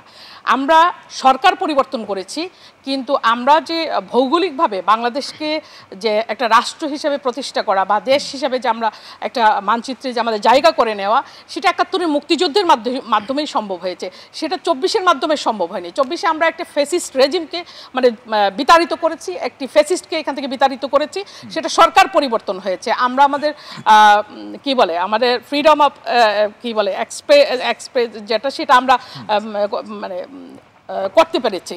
কিন্তু তার মানে এই না যে এইটা হচ্ছে আপনি ৭১-এর মুক্তিযুদ্ধ করেছেন। দুটো জিনিস মানে এক হতে পারে না, একটা বিষয় নয়। তাহলে এই যে দুটো বিষয়কে আপনি মুখামুখি দাঁড় করালেন এবং আপনি যে দলটি তাদের এখনো নিবন্ধন হয়নি তাদের জন্য আপনি সময় ক্ষেপণ করছেন, আপনি ইতিমধ্যে ১০ মাসের মতন প্রায় অতিবাহিত করে ফেলেছেন, প্রায় ৩টে ইন্টারিম গভর্নমেন্টের সময় আপনি পার করে ফেলেছেন, কিন্তু আপনি নির্বাচনের রোডম্যাপ দিচ্ছেন না। আপনার মানে রোডম্যাপ দিতে সমস্যাটা কোন জায়গায়? রাজনৈতিক দলগুলো নির্বাচন চাইবে, এটাই তো স্বাভাবিক। সময়ের তত্ত্বাবধায়ক সরকারের মতো তো বিবেচনা করাটাও ঠিক হবে না। যেভাবে আপনি বিবেচনা করেন না কেন, নির্বাচন চাওয়াটা তো গুনার বিষয় না, এবং রাজনৈতিক দলগুলো নির্বাচন চাইবে, এটাই স্বাভাবিক প্রক্রিয়া। এবং বিএনপির মতো একটি রাজনৈতিক দল, এই যে ২৪-এর গণ অভ্যুত্থানটি অনুষ্ঠিত হলো, এই অভ্যুত্থানে আপনি দেখেন যে প্রায় ২,০০০-এর মতন মানুষ যারা শাহাদাত বরণ করেছেন, সেখানে ৪২২ জন আমার দলের নেতাকর্মী, সেটা যুবদল, ছাত্রদল, বিএনপি সকল দলের নেতাকর্মী মিলে সেখানে মানে শাহাদাত বরণ করেছে। তাহলে আপনি বিএনপিকে ইগনোর করার কোনো সুযোগ তো আপনার হাতে নাই। বিএনপিকে ইগনোর করছে কে? বিএনপি দাবি করছে, এই যে বলা হচ্ছিল যে একটি মাত্র রাজনৈতিক দল হচ্ছে নির্বাচন চায়, বাকিরা কেউ নির্বাচন চায় না, এই আলোচনাটা কেন আসে? রাজনৈতিক দলগুলো নির্বাচন চাইবে, এটাই স্বাভাবিক প্রক্রিয়া। এবং গত ১৭ বছর এই দেশে গণতন্ত্রকে হত্যা করা হয়েছে, এই দেশে মানুষ ভোটাধিকার প্রয়োগ করতে পারে নাই, এই দেশে মানে ৩ কোটির উপরে তরুণ ভোটার যারা ভোট দিতে পারে নাই। তাহলে এই ভোটারগুলোর মানে যে চাহিদাটা, আমরা যে তারুণ্যের সমাবেশ করছি, সেখানে যে লক্ষ লক্ষ তরুণ এসে সমাবেত হচ্ছে, তারা তো ভোট দেওয়ার জন্য মুখিয়ে আছে। এবং আমরা এটাও আশাবাদ ব্যক্ত করি যে প্রধান উপদেষ্টা বলেছে যে ইতিহাসের মানে একটা সেরা নির্বাচন উনি করতে চান, তো উনার দায়িত্বে উনি এত সর্বজন শ্রদ্ধেয় মানুষ, উনি তাবৎ বিশ্বে অনেক সম্মানিত জায়গায় উনি আছেন, উনি ওনার দেশেও বাংলাদেশের মানুষের হৃদয়ে গত ফ্যাসিস্ট রেজিমে আওয়ামী লীগ যেরকম ওনাকে খাটো করার চেষ্টা করেছে, উনি ইতিহাসের সেরা একটা নির্বাচন দিয়ে বাংলাদেশের মানুষের হৃদয়ে উনি ওনার অবস্থানকে আরও পোক্ত করুন, আমরা সেটাই আশা করি। বাংলাদেশের মানুষ ভোট দিতে চায়, মুদ্রা কথা হচ্ছে সেটা, এবং ডিসেম্বরের মধ্যেই আমরা নির্বাচন চাই। এটাই আপনার শেষ কথা। সামনে একটা অসংখ্য ধন্যবাদ। রাশিদ খান আসতে চাই, যেটি ফয়েজ ভাই আমাদের বলছিলেন যে নির্বাচনের যে নির্বাচন উপযোগী পরিবেশের সাথে দুটি বিষয় গুরুত্বপূর্ণ। একটা হলো ভোটারদের নির্বিঘ্নে ভোট প্রদানের প্রসঙ্গ, প্রায় আরেকটি হচ্ছে যে প্রচারণার যে বিষয়। সেই জায়গাতে ডিসেম্বর নির্বাচন কিংবা ডিসেম্বর থেকে জুনের মধ্যে নির্বাচন, এই তিনটা বিষয়কে যদি মিলিয়ে দেখতে চান, কি দেখেন? ধন্যবাদ। দেখেন, কয়েকটি দল যেটি বোঝানোর চেষ্টা করছে, এবং সরকারও, যে ডিসেম্বরে ইলেকশন হলে সেই ইলেকশন ফেয়ার হবে না, কিন্তু ডিসেম্বরের পরে যখন ইলেকশন হবে সেই ইলেকশন হবে অবাধ, সুষ্ঠু এবং নিরপেক্ষ। এই ধরনের একটি ফেয়ার হবে না, সরকার তো একবারই কথাটি বলেনি, সরকার তো বারবার ডিসেম্বর থেকে জুন বলছে। সো ডিসেম্বর, আমি সেটাই বলছি যে সরকার এই ধরনের ন্যারেটিভ সমাজে দাঁড় করানোর একটি চেষ্টা করছে। সরকার স্পষ্ট করছে না, কিন্তু আমরা যারা সচেতন, আমরা যারা রাজনীতি করি, মাঠে কাজ করি, তারা বুঝি যে সরকার এই ধরনের একটি ন্যারেটিভ দাঁড় করাতে চায় যে ডিসেম্বরে হইলে ছোট সংস্কার আর জুনে হইলে বড় সংস্কার। আপনি 6 মাসের মধ্যে কি এমন বড় সংস্কার করবেন যা আপনি মোটামুটি 1 বছরের অধিক সময় পেয়েও আপনি পারলেন না? 10 মাসের অধিক সময় অতিবাহিত হতে যাচ্ছে, এখনো পর্যন্ত আপনি রাষ্ট্র সংস্কারের রূপরেখা তৈরি করতে পারেননি। আপনি নির্বাচন দিবেন কি দিবেন না সেই বক্তব্য স্পষ্ট করতে পারছেন না। আপনি একটি নির্বাচনের তারিখ ঘোষণা করতে ভয় পাচ্ছেন। কেন ভয় পাচ্ছে, এখন সেই আলোচনায় আসি। এই সরকার মনে করছে যেদিন আমি নির্বাচনের তারিখ ঘোষণা করব, তার পরদিন থেকে এই প্রশাসনের কেউ আমার কথা শুনবে না, সেনাবাহিনী আমার কথা শুনবে না, কোনো বাহিনী আমার কথা শুনবে না, সমস্ত কিছু আমার আয়ত্তের বাইরে চলে যাবে। এই ভয়ের জায়গা থেকেই এই এনজিও মার্কা সরকার, যেটি আপা বললেন, অনেকে বলে, তারা মূলত নির্বাচনের তারিখ ঘোষণা করছে না, এই ভয়। যে আমার সব কিছু আমার কন্ট্রোলের বাইরে চলে যাবে। দেখেন, প্রধান উপদেষ্টাকে অবশ্যই আমরা শ্রদ্ধা করি, কিন্তু তিনি ইতিমধ্যে কনফ্লিক্ট অফ ইন্টারেস্টের সাথে জড়িত হয়েছেন। আমি সেই বিষয়গুলো এখন বলি। গ্রামীণ ইউনিভার্সিটির অনুমোদন, 666 কোটি টাকা কর পরিশোধের রায় প্রত্যাহার, আগামী 5 বছরের জন্য কর থেকে অব্যাহতি পেয়েছে গ্রামীণ ব্যাংক। গ্রামীণ ব্যাংকে সরকারের মালিকানা 25 থেকে 10% নামিয়ে আনা হয়েছে।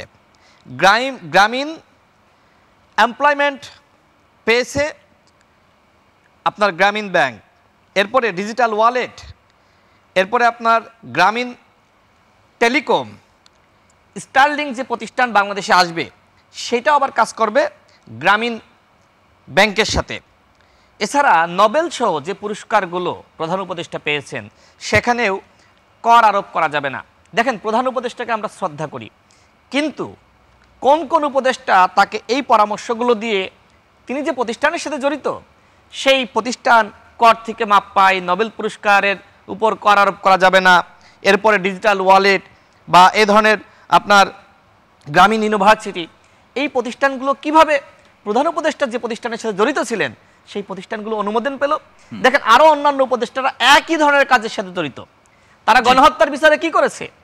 একটি মাত্র ট্রাইব্যুনালের মাধ্যমে 9 মাস বিচার চলেছে। একটি, আমরা শুরুতেই বলেছি 5টি করেন, প্রথমত 5টি, এরপরে 10টি, কারণ আপনি একটির মাধ্যমে যদি 10 বছর বিচার করেন, 10 বছর সময় লাগে, তাহলে 5টি করলে বা 10টি করলে আপনার বিচার করতে সময় কম লাগবে, বিচারে ত্বরান্বিত হতে পারবেন। সরকার আমাদের কথা শোনেনি। এরপরে আসেন, এখনো পর্যন্ত আওয়ামী লীগের যাদেরকে আমরা চিনতাম জানতাম 3000 ব্যক্তিকে গ্রেপ্তার করা হয়েছে, হয়নি। 300 ডামি এমপি যারা ছিল, আমরা বারবার বলছি তাদের বিরুদ্ধে কোনো ব্যবস্থা নেওয়া হয়নি, কিন্তু অনেকেই তো গ্রেপ্তার হয়েছেন। কয়জন গ্রেপ্তার হয়েছে আপনি নাম বলেন, আপনি মুখস্থ বলে দিতে পারবেন। আন্তর্জাতিক অপরাধ ট্রাইব্যুনালে তাদেরকে প্রতিনিয়ত আনা হচ্ছে, ওই মেনন, ইনু, দরবেশ, ফরবেশ, এই কয়েকজন, তো বাকিরা কই? ডামি রাষ্ট্রপতি পালিয়ে গেল, আমাদের স্বরাষ্ট্র উপদেষ্টা বলল যদি আমি শাস্তি না দিতে পারি আমি পদত্যাগ করব। এই আলোচনা আর আছে? ফয়েজ ভাইরা এই আলোচনা তোলে? একবার জিজ্ঞেস করেছে যে আপনি এই কথা তো জনসম্মুখে বলেছিলেন? অর্থাৎ এই সরকারের সহযোগিতায় সাবের মান্নানরা যেমনিভাবে জামিন পেয়েছে, ঠিক একইভাবে এই সরকারের গ্রিন সিগন্যাল পেয়ে দামি রাষ্ট্রপতি আব্দুল হামিদ দেশ ছেড়েছে। এরপরে দেখেন যে প্রধান প্রসঙ্গগুলো আমরা পরে শুনি, রাশিদ খান বাকি প্রসঙ্গগুলো পরে শুনছি। অসংখ্য ধন্যবাদ রাশিদ খান। ফয়েজ আহমেদ, ফয়েজ ভাই আসতে চাই, যেটি দুইটি বিষয় উল্লেখ রাখতে চাই আপনার কাছে প্রশ্ন আকারে। একটা হচ্ছে যে রাশিদ খান বললেন যে কনফ্লিক্ট অফ ইন্টারেস্টের একটি প্রসঙ্গ, তিনি সেই খাতগুলো বা ক্ষেত্রগুলো উল্লেখ করলেন। পাশাপাশি আজকে একটি খবর নিশ্চয়ই সেটি আপনার চোখ এড়িয়ে যায়নি, সেটা শেখ মুজিবুর রহমান সহ জাতীয় 4 নেতার মুক্তিযুদ্ধের খেতাব বাতিল, এরকম একটি খবর কিন্তু সারা দেশের মধ্যে আলোচনা হয়েছে, টক অফ দ্য কান্ট্রি ছিল। পরবর্তীতে সরকার পক্ষ থেকে ঘোষণা হয়েছে খবরটি সত্য নয়, মিথ্যে এবং বিভ্রান্তিকর। এমনটি কেন ঘটলো? দুইটা বিষয় নিয়ে শুনতে চাই। ধন্যবাদ। প্রথম কথা হচ্ছে কনফ্লিক্ট অফ ইন্টারেস্টের যে জায়গাটা বলেছেন, নাম্বার 1, প্রধান উপদেষ্টার গ্রামীণের সঙ্গে তো এই মুহূর্তে কোনো সম্পর্ক নেই।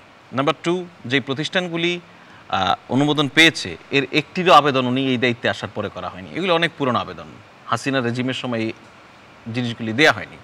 নাম্বার 3, আপনি ট্যাক্সের কথা যদি বলেন, ট্যাক্সের কথা আগে যে অবস্থায় ছিল, শেখ হাসিনা যেটা ইম্পোজ করেছে, জোর করে আদালত দিয়ে চাপিয়ে দিয়েছে, সেটা আপিল বিভাগের মাধ্যমে সেটা নিষ্পত্তি হয়েছে। সুতরাং এখানে আপনি চিন্তা করতে হবে প্রফেসর ইউনূসের কি কোনো জায়গায় মালিকানা আছে কিনা। প্রতিষ্ঠানগুলিতে প্রফেসর ইউনূসের কোনো মালিকানা আছে কিনা, কোনো আরে ভাই আমি তো আপনাকে বললাম। সুতরাং আপনি এই প্রতিষ্ঠানগুলির আবিষ্কারক তো প্রফেসর ইউনূস, সেটা তো আর আপনি এখানে মানে আলাদা করে আলাদা করার কিছু নেই। এই প্রতিষ্ঠানগুলো কেন সুবিধা পাচ্ছে না? আমার প্রতিষ্ঠানগুলো কেন সুবিধা পায় না? অন্য ব্যক্তির প্রতিষ্ঠানগুলো কেন পায় না? এই জায়গাটা আমি ঠিক এই জায়গাটায় আসছিলাম। আপনি একই সঙ্গে অন্যান্য আবেদন, অন্যান্য জিনিস যে ছাড়পত্র পাচ্ছে সেটা নিয়ে আপনার আলোচনা করতে হয় না। আপনার না শুধু, মানে এটা আমাদের বাস্তবতা, আলোচনার সুবিধার জন্য একটা লাইন দাঁড় করানোর জন্য শুধু আইসোলেটেড হইতে ওই অতটুকুকে নিয়ে আসা হয় যে এই প্রতিষ্ঠান অনুমোদন পেয়েছে, এটা প্রফেসর ইউনূসের প্রতিষ্ঠিত প্রতিষ্ঠান বলে। তা আরও প্রতিষ্ঠান যে 2010 সালে করা আবেদন, সে আবেদন ঝুলে আছে। আপনি 2010 সালে করা, 9 সালে করা, 11-12 সালে করা আরও আবেদন যের মধ্যে নিষ্পত্তি হয়েছে সেটা নিয়ে আলোচনা হবে না, এটা হচ্ছে বিষয়। আর আপনি আরেকটা প্রশ্ন, আমি এখানে একটু পলিটিক্যাল পার্টি হিসেবে এনসিপিকে বিশেষ সুবিধা দেওয়ার বিষয়ে একটা কথা বলা হচ্ছে। মানে আমার কাছে এটা পরিষ্কার না, মানে যদি একদম সুনির্দিষ্ট করে বলতে পারেন যে এনসিপিকে কি বিশেষ সুবিধা দিয়েছে, আমার এটা জানা নেই। এখন আমার জানা আছে, যদি আমাকে সুযোগ দিন এক মিনিটে বলবো। আপনি বলেন। হ্যাঁ, পলিটিক্যাল পার্টিগুলির কোন পার্টি এই সরকার গঠনের পরে কোনো সুবিধা পায়নি? মামলা প্রত্যাহার, কোর্টে হাজিরা, এই যে নানান বিষয়গুলি ঘটেছে, এগুলি কি আপনি সুবিধা বলবেন? এগুলি তো তার ন্যায্যতা। এই সরকার তো তার দায়িত্বটাই হচ্ছে পলিটিক্যাল পার্টিগুলি সহ দেশের যে কোনো অংশের যে কোনো নাগরিক তার ন্যায্য যে অধিকার সেটার চর্চা করুক স্বাধীনভাবে, সেই জায়গায় কাজ করছে। এখন আমি জানি না যে এনসিপিকে কি এমন বিশেষ সুবিধা দিয়েছে যেটার জন্য বলা হচ্ছে এনসিপিকে বিশেষ সুবিধা দেওয়া হচ্ছে, এনসিপিকে এদের। এনসিপি তো অনেকগুলি দাবি নিয়ে এসেছিল, নাগরিক কমিটি ছিল, সে সময় অনেকগুলি দাবি নিয়ে তারা এসেছিল, সব দাবি তো মানা হয়নি। রাষ্ট্রপতির অপসারণ চেয়েছিল, উপদেষ্টাদের অপসারণ চেয়েছিল, সেগুলি তো মানা হয়নি। সুতরাং এই যে মানে জাস্ট জেনারেলাইজ করে এই জায়গাটা বলা, এটা খুব একটা যৌক্তিক বলে মনে হয় না। এই জিনিসটা আমাদের এখানে একটা রাজনৈতিক বিভেদ তৈরি করতে পারে, নিজেদের মধ্যে যে আস্থা অনাস্থা বিশ্বাস অবিশ্বাস এটা যে বাড়াতে পারে। রনি ভাই যেটা বারবার বলছিলেন যে খুবই ইম্পর্টেন্ট কথা, যে সংকটটা তাহলে কোথায়, উনি একটা বলছিলেন যে অবিশ্বাস। দেখুন, আমরা অ্যাটলিস্ট যদি লাস্ট 16 ইয়ার্সও ধরি, যে সরকারের সকল বয়ান আমরা অবিশ্বাস করতেই পছন্দ করতাম। সরকার বলছে মানে এটা আসলে সত্য নয়, এভাবে আমরা চিন্তা করতাম, কারণ আমাদের সামনে এমন এক সরকার ছিল যে নাগরিকদের সঙ্গে প্রতিনিয়ত প্রতারণা করত। সেই বিবেচনা থেকে এই যে মানুষের মধ্যে একটা টেন্ডেন্সি তৈরি করা হয়েছে, বা টেন্ডেন্সিটা যৌক্তিকভাবেই আছে যে সরকারের বয়ান সত্য নয়। এখন আপনি এই সরকারের ক্ষেত্রে এসেও সরকার যে বিষয়টা বলছে, আপনি বলছে যে কাউকে বিশেষ সুবিধা দেওয়া হচ্ছে না, এই না এইটা নয়, এই সময়ের মধ্যে নির্বাচন, এগুলি নিয়ে কোনো সংশয় নেই, তারপর আপনার বিশ্বাস করতে কষ্ট হচ্ছে। এই জায়গাটা বিশ্বাসের সংকট, এটা দীর্ঘদিন ধরে তৈরি হওয়া। আর আপনি যে প্রশ্নটি করেছেন যে শেখ মুজিবুর রহমান জাতীয় 4 নেতা সহ 4 শতাধিক মুক্তিযোদ্ধার খেতাব কেড়ে নেওয়া হয়েছে, এটা তো এক ভয়াবহ অপতথ্য। সাংবাদিকতার নামে চরমভাবে, I am sorry to say, চরমভাবে মূর্খতার পরিচয় দিয়েছে। বাংলায় প্রকাশিত একটি গেজেট পড়তে ব্যর্থ হয়েছে, হয় মূর্খতা নয়তো উদ্দেশ্য প্রণোদিতভাবে এই প্রতিবেদনগুলি তৈরি করা হয়েছে।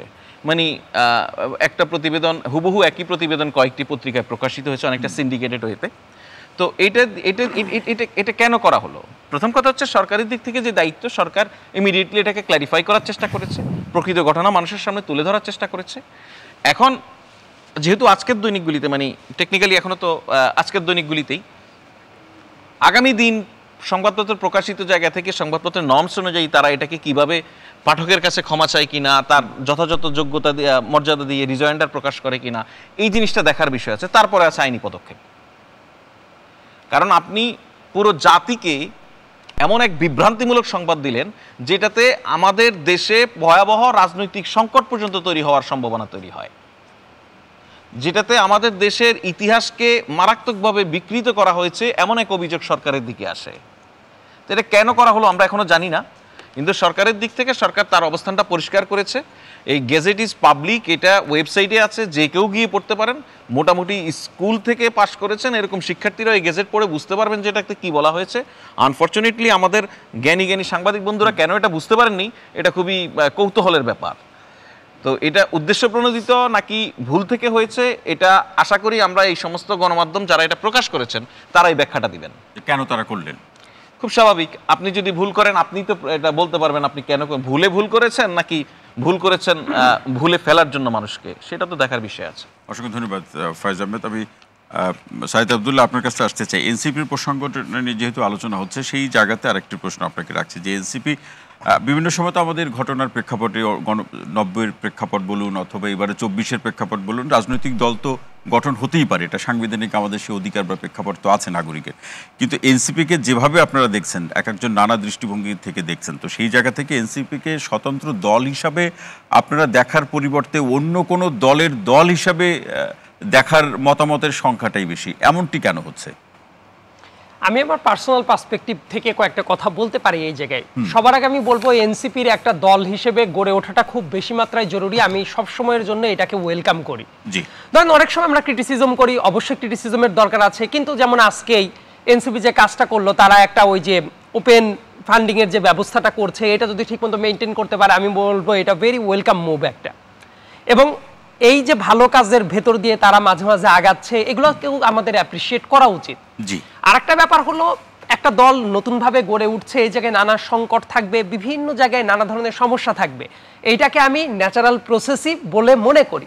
কিন্তু ঝামেলাটা তখন হয়ে যাচ্ছে বড় বড় হুঙ্কার যখন আসছে, সেই হুঙ্কারের সাথে আপনার ফিল্ড লেভেলের কাজের সামঞ্জস্য দেখা যাচ্ছে না। পহেলা বৈশাখে আপনি যখন দাঁড়াবেন, সামনের একটা চেয়ার লোক বসে নাই, সাংবাদিক বন্ধু এবং নিরাপত্তা রক্ষীদের চেয়ার তার চেয়ে বেশি। আপনি যখন ইলেকশন কমিশন ঘেরাও করতে যাবেন, আপনার চেয়ে মানে ক্যামেরাম্যান যারা আছেন তাদের সংখ্যাটা বেশি। এটা মেসেজ দেয় অনলাইনে আপনাদের লাইক কমেন্ট শেয়ার করার অনেক লোক থাকলেও ফিল্ড লেভেলে আপনাদের দুর্বলতার জায়গাটা আছে। আরেকটা কথা খেয়াল করে দেখেন যে তাদের নিবন্ধন পাওয়ার জন্য আইনিভাবে কিন্তু অনেকগুলো শর্ত জুড়ে দেওয়া থাকে।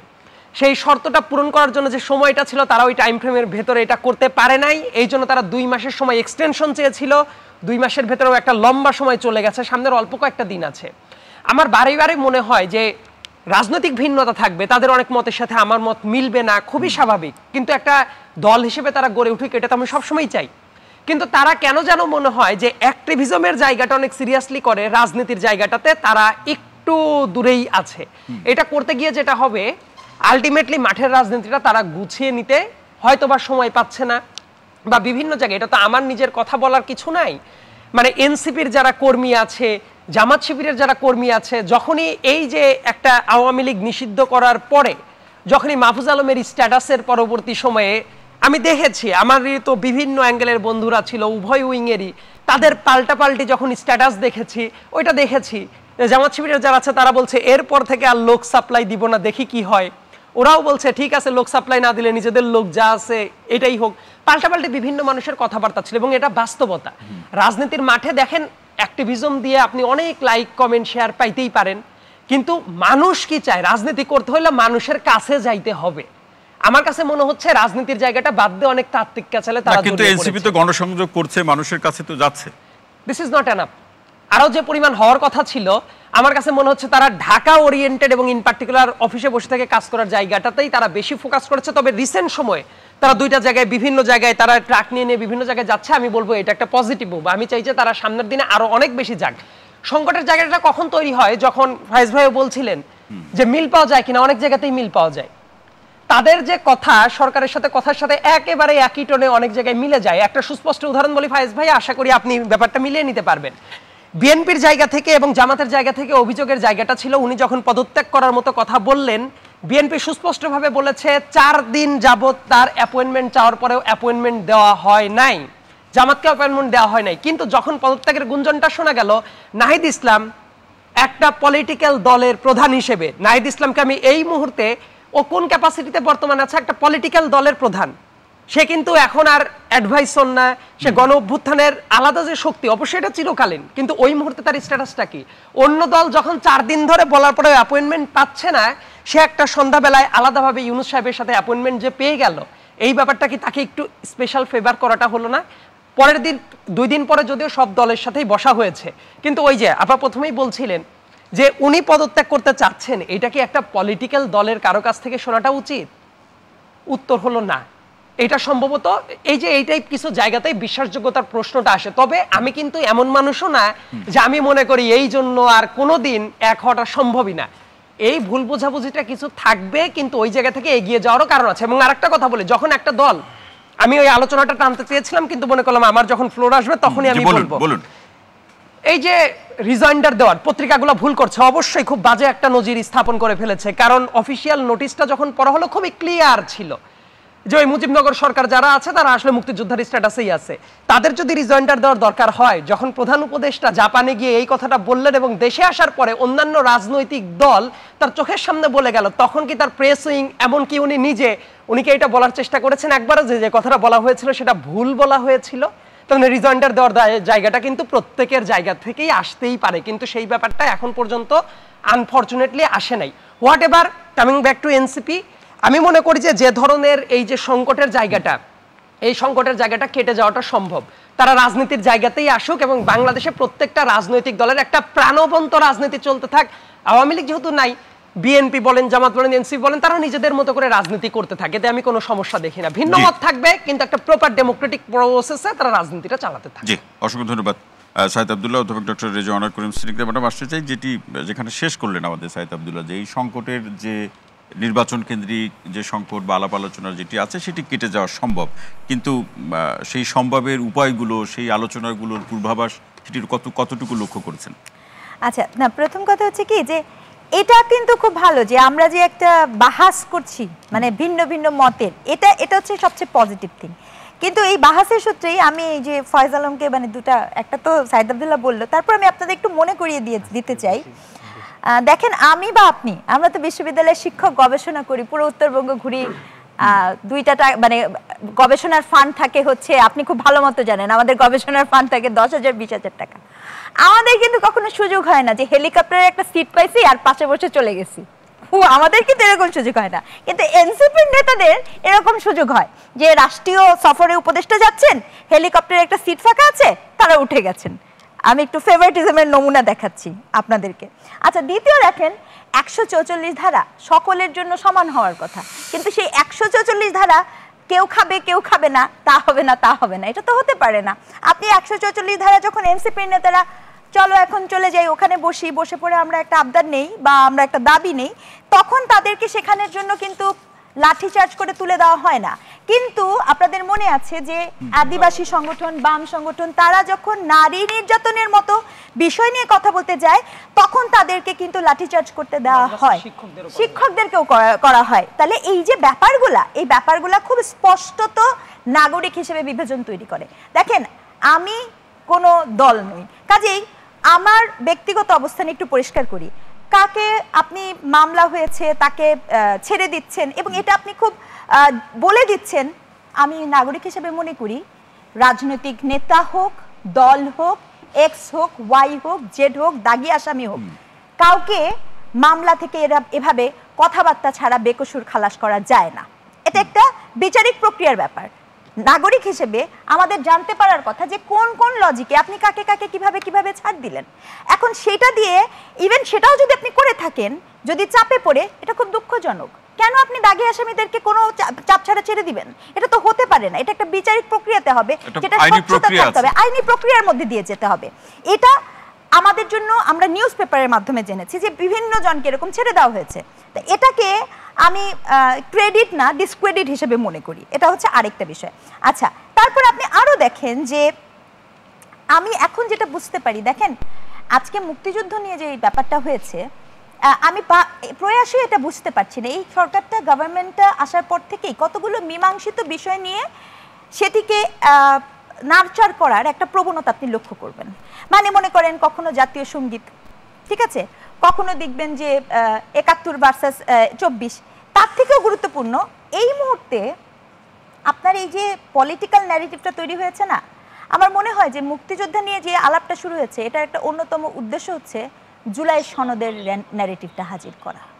একজন শিক্ষক হিসেবে আমি যেটা হাইপোথেটিক্যালি মনে করি, আপনি যে জুলাই সনদের ন্যারেটিভটা তৈরি করবেন, এবং আপনি খেয়াল করে দেখেন এই আন্দোলনটা কোথা থেকে হয়েছিল, কোটা না মেধা থেকে হয়েছিল? তাহলে আমাকে একটু প্রশ্ন করে দেন, ঢাকা বিশ্ববিদ্যালয়ে ভর্তির ক্ষেত্রে হঠাৎ করে শহীদদের পরিবারের জন্য কোটা কেন আসলো? আমাকে একটু পরিষ্কার করে দেন, শুধু কি ঢাকা বিশ্ববিদ্যালয়ের লোকজন মরেছে? ওই যে চা বিক্রি যিনি করছিলেন তিনি মরেন নাই? আর তাকে যদি আপনি এক্সট্রা সুবিধা দিবেন, তাহলে ওই যে মুক্তিযোদ্ধাদের সন্তানদের এক্সট্রা সুবিধা দিচ্ছিলেন, সংকটটা কোথায় হলো? দূরদর্শীর ভিশনটা কোথায় হলো? আমি এটা প্রশ্নই রাখতে চাই। আমরা তো একটা জাস্টিফিকেশন চেয়েছিলাম যে আমি আমার মেধা দিয়ে আমি এটা পেয়ে যাব। এখন আপনি হঠাৎ করে দেখা যাচ্ছে যে আয়করের ক্ষেত্রে আপনি এই কাজ করলেন। এখন আই উইশ আমিও একটা নোবেল পেতাম যদি। হ্যাঁ, এখন ঘটনা হচ্ছে যে আপনি আয়করের ক্ষেত্রে সেখানে তাদেরকে সুবিধা দিচ্ছেন যা আপনার পক্ষে আছে, অথবা আপনি জুলাইয়ের ওখানে একটা সুবিধা দিলেন, কিন্তু আমার আপনার মতো গরিব শিক্ষক আমরা কিন্তু গবেষণা কাজ করতে গেলেও আয়কর দিতে হয় আমাদেরকে। এটা আপনি জানেন আমি যেটা বলছি। সে সকল ক্ষেত্রে তো এটা হলো না। তাহলে আপনি কি আবার ওই যে সুবিধা দেওয়ার যে রাজনীতি ছিল সেটারই কি নাম পরিবর্তন করে পুনঃস্থাপন করছেন না? আর যদি তা করে থাকেন তাহলে এই যে আমরা এতগুলো প্রাণ, এতগুলো আন্দোলন, এতগুলো মানুষের সংযোজন, তার আসলে বৈধতা কোথায় রইল? অসংখ্য ধন্যবাদ ডক্টর সিনিকদা। আরও আলোচনা শুনবো। শাম্মী আক্তার, আপনার কাছে আসতে চাই। বিএনপি বর্তমান সরকারের কাছ থেকে কতটা সুবিধা পেয়েছে বা পাচ্ছে, বা কি কি সুবিধা পেয়েছে বা এখন পাচ্ছে? এটা এই যে ফয়েজ সাহেব আছেন, উনি ভালো বলতে পারবেন ওনারা কি কি সুবিধা দিয়েছেন। কিন্তু আমি এই যে রেজওয়ানা করিম স্নিগ্ধা উনি যেটা বারবার বলার চেষ্টা করছিলেন, আমি মুগ্ধ হয়ে শুনছিলাম, উনিও একটা নোবেল পাওয়ার চিন্তা করছিলেন আর কি, যেহেতু ট্যাক্সটা ফ্রি হয়ে গেছে। তো এই যে নেগেটিভটা তৈরি হচ্ছে মানুষের মধ্যে, এটা কি ভালো কিছু হচ্ছে? এটা তো ভালো কিছু হচ্ছে না। কিন্তু এর মধ্য দিয়ে উনি একটা গুরুত্বপূর্ণ কথা বলেছেন যে ঢাকা বিশ্ববিদ্যালয়ে যারা শাহাদাত বরণ করেছে বা শহীদ পরিবার যারা, তাদেরকে মানে কোটা সিস্টেমের আওতায় নিয়ে আসা হয়েছে। কেন নিয়ে আসা হয়েছে?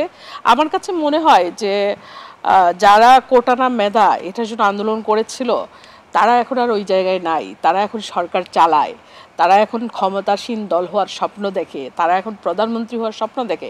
এবং খুবই আনফর্চুনেট যে গত 10 মাসের মধ্যে এই যে আসিফ তার পিএস না পিএস হচ্ছে 311 কোটি টাকার দুর্নীতি করেছে, নাহিদের পিএস 150 কোটি টাকার দুর্নীতি করেছে। শুনেছি নগদ নামের যে প্রতিষ্ঠানটি আছে সেটাও নাকি নাহিদের দখলে আছে, সেটাও নাকি উনি দখলে নিয়েছেন। তাহলে এই যে দুর্বৃত্তপনার মানে রাজনীতিতে তারা জড়িয়ে পড়েছেন, তারা তো চাকরির জন্য আন্দোলন করেছিলেন, মানে কোটা বৈষম্যটা দূর হবে সেটার জন্য আন্দোলন করেছেন। তারা কিন্তু সেই জায়গায় আর নাই। তারা এখন রাষ্ট্র পরিচালনার চিন্তা করেন, তারা সরকার মানে পরিচালনার চিন্তা করেন, প্রধানমন্ত্রী হওয়ার চিন্তা করেন। তো এই জায়গায় এসে তারা এই যে সুবিধাগুলো তাদের যারা লেসপেন্সার আছে বা তাদের সঙ্গে যারা ছিল তাদেরকে দিবেন, এটাই তো স্বাভাবিক। আর যেই অভ্যুত্থানটি সংগঠিত হয়েছিল জুলাই আগস্টে, সেই অভ্যুত্থানে আমি নিজেও ঢাকা বিশ্ববিদ্যালয়ের স্টুডেন্ট। আমি ঢাকা বিশ্ববিদ্যালয় থেকে অনার্স মাস্টার্স করেছি পাবলিক অ্যাডমিনিস্ট্রেশনে। কিন্তু এই জুলাই আন্দোলনে আমরা দেখেছি যে বেসরকারি বিশ্ববিদ্যালয়ের ছাত্ররা মানে তাদের উপস্থিতিটা অনেক বেশি ছিল। এবং আমি গতকালকেও দেখছিলাম যে একটা বাচ্চা শিশু, না তারাও ছিল এবং বেসরকারি বিশ্ববিদ্যালয়ের স্টুডেন্টরাই বেশি ছিল। তাহলে মানে পরিকল্পিতভাবে ঢাকা বিশ্ববিদ্যালয়ের কাউকে সুবিধা দেওয়ার কথা চিন্তা মাথায় আসলো কেন? আসলো এই জন্য যে তারা এখন সরকার পরিচালনা করার চিন্তা করছে, প্রধানমন্ত্রী হওয়ার চিন্তা করছে। তারা এখন এই যে বিএনপির মতো একটি বড় রাজনৈতিক দলের নেতাদের সঙ্গে মানে টেক্কা মেরে কথা বলে। তারা এই যে শুরুতেই যেটা সায়েদ বলার চেষ্টা করছিল যে ভারতের সুর মিলিয়ে বিএনপিটা কি নির্বাচন চায়, মানে একটি রাজনৈতিক দল নির্বাচন চায় এরকম বলার চেষ্টা করছিল। দেখুন, বিএনপি নির্বাচন চাই এটা তো মানে গত 17 বছর ধরেই তারা চেয়ে যাচ্ছে। যেহেতু এখানে গণতান্ত্রিক পরিবেশটা ছিল না, নির্বাচন ব্যবস্থাটা ধ্বংস হয়ে গেছিলো, সেই জন্য তারা চেয়ে যাচ্ছে, এখনও সেটাই চাচ্ছে তারা। কারণ বিএনপি মনে করে যে বাংলাদেশের মানুষের কাছেই হচ্ছে মূল ক্ষমতা, জনগণই সকল ক্ষমতার উৎস এটা মনে করে। এবং জনগণের সেই ক্ষমতাটাকে প্রয়োগ করার একটা ওয়ে হচ্ছে নির্বাচনে ভোট প্রয়োগ করাটার মাধ্যমে। তাহলে বিএনপি সেটাই চাচ্ছে। কিন্তু এনসিপি কি করছে? এনসিপি প্রথমে কোটা না মেধা এই জায়গা থেকে শুরু করেছিল, এখন তারা রাষ্ট্র দখল প্রক্রিয়ার মধ্যে মানে না, কিন্তু এনসিপিও নির্বাচন চায়, কিন্তু বিচার এবং সংস্কারেরটা তারা দৃশ্যমান দেখতে চায়। তারা কোন বিচার দেখতে চায়? তারা নিজেরা যে কারাপশন করেছে, তারা পদত্যাগ করেছে, আসিফ পদত্যাগ করেছে। শেখ হাসিনার কাজের ছেলে মহিউদ্দিন জাহাঙ্গীর 15 বছরে বা 17 বছরে 400 কোটি টাকা বানিয়েছিল। গত 10 মাসে তার পিএস কি করে 311 কোটি টাকা মানে দুর্নীতি করে। এই দায়ে তো তার পদত্যাগ করা উচিত ছিল, এই লজ্জায় তো তার মাথা মানে নত হওয়া উচিত ছিল। কিন্তু আমরা কি তাদের মধ্যে সেই প্র্যাকটিসটা দেখতে পাচ্ছি? এবং এই যে আলোচনা হচ্ছে নাহিদের এপিএস 150 কোটি টাকা দুর্নীতি করেছে বা নগদ সে দখল করে নিয়েছে, এগুলোর কি কোনো সুরাহা আছে? তারা নিজেরা তো দুর্বৃত্তপনায় নাম লিখিয়েছে এখন। তো এই দুর্বৃত্তপনার বিচার কারা করবে? বিচার কি বিএনপি চায় না? বিএনপি যে সংস্কার প্রস্তাব দিয়েছে, বিএনপি তো পরিষ্কার করে বলেছে যে গত 17 বছরে যত গুম খুন অরাজকতা হত্যা হয়েছে সেগুলোর বিচার বিএনপি যদি রাষ্ট্র পরিচালনার দায়িত্ব পায় সেগুলো তারা এসে করবে। কিন্তু এই অন্তর্বর্তীকালীন সরকার তারা এটা স্টার্ট করে যাবে, কিন্তু তাদের কাছে তো এই দায়িত্ব না যে কিয়ামত পর্যন্ত থেকে এটা মানে শেষ করে যাওয়া। তারা শুরু করে যাবে, কিন্তু পরবর্তী নির্বাচিত সরকার এসে যারাই আসুক না কেন, বিএনপি আসবে এটাও আপনি বলতে পারেন না, যারাই আসুক, যে দলই ক্ষমতায় আসুক, মানে আমরা তো বলছি না, আমরা বলছি জনগণ যাকে ভোট দিবে তারা ক্ষমতায় আসবে, রাইট, তাহলে তারাই এসে সেই বিচার প্রক্রিয়াটাকে মানে শেষ করবে। বা তারা বিচার নিয়ে বিএনপির বিষয়ে একটা অভিযোগ বললেন, অথবা অনেকেরই বক্তব্য হলো যে বিএনপি বিচারের নামে রাজনৈতিক মীমাংসা করবে কিনা, এই অভিযোগ বা সন্দেহ কিন্তু আছে অনেকের। রাজনৈতিক মীমাংসা বিএনপির চেয়ে বেশি সাফারার কি অন্যরা হয়েছে?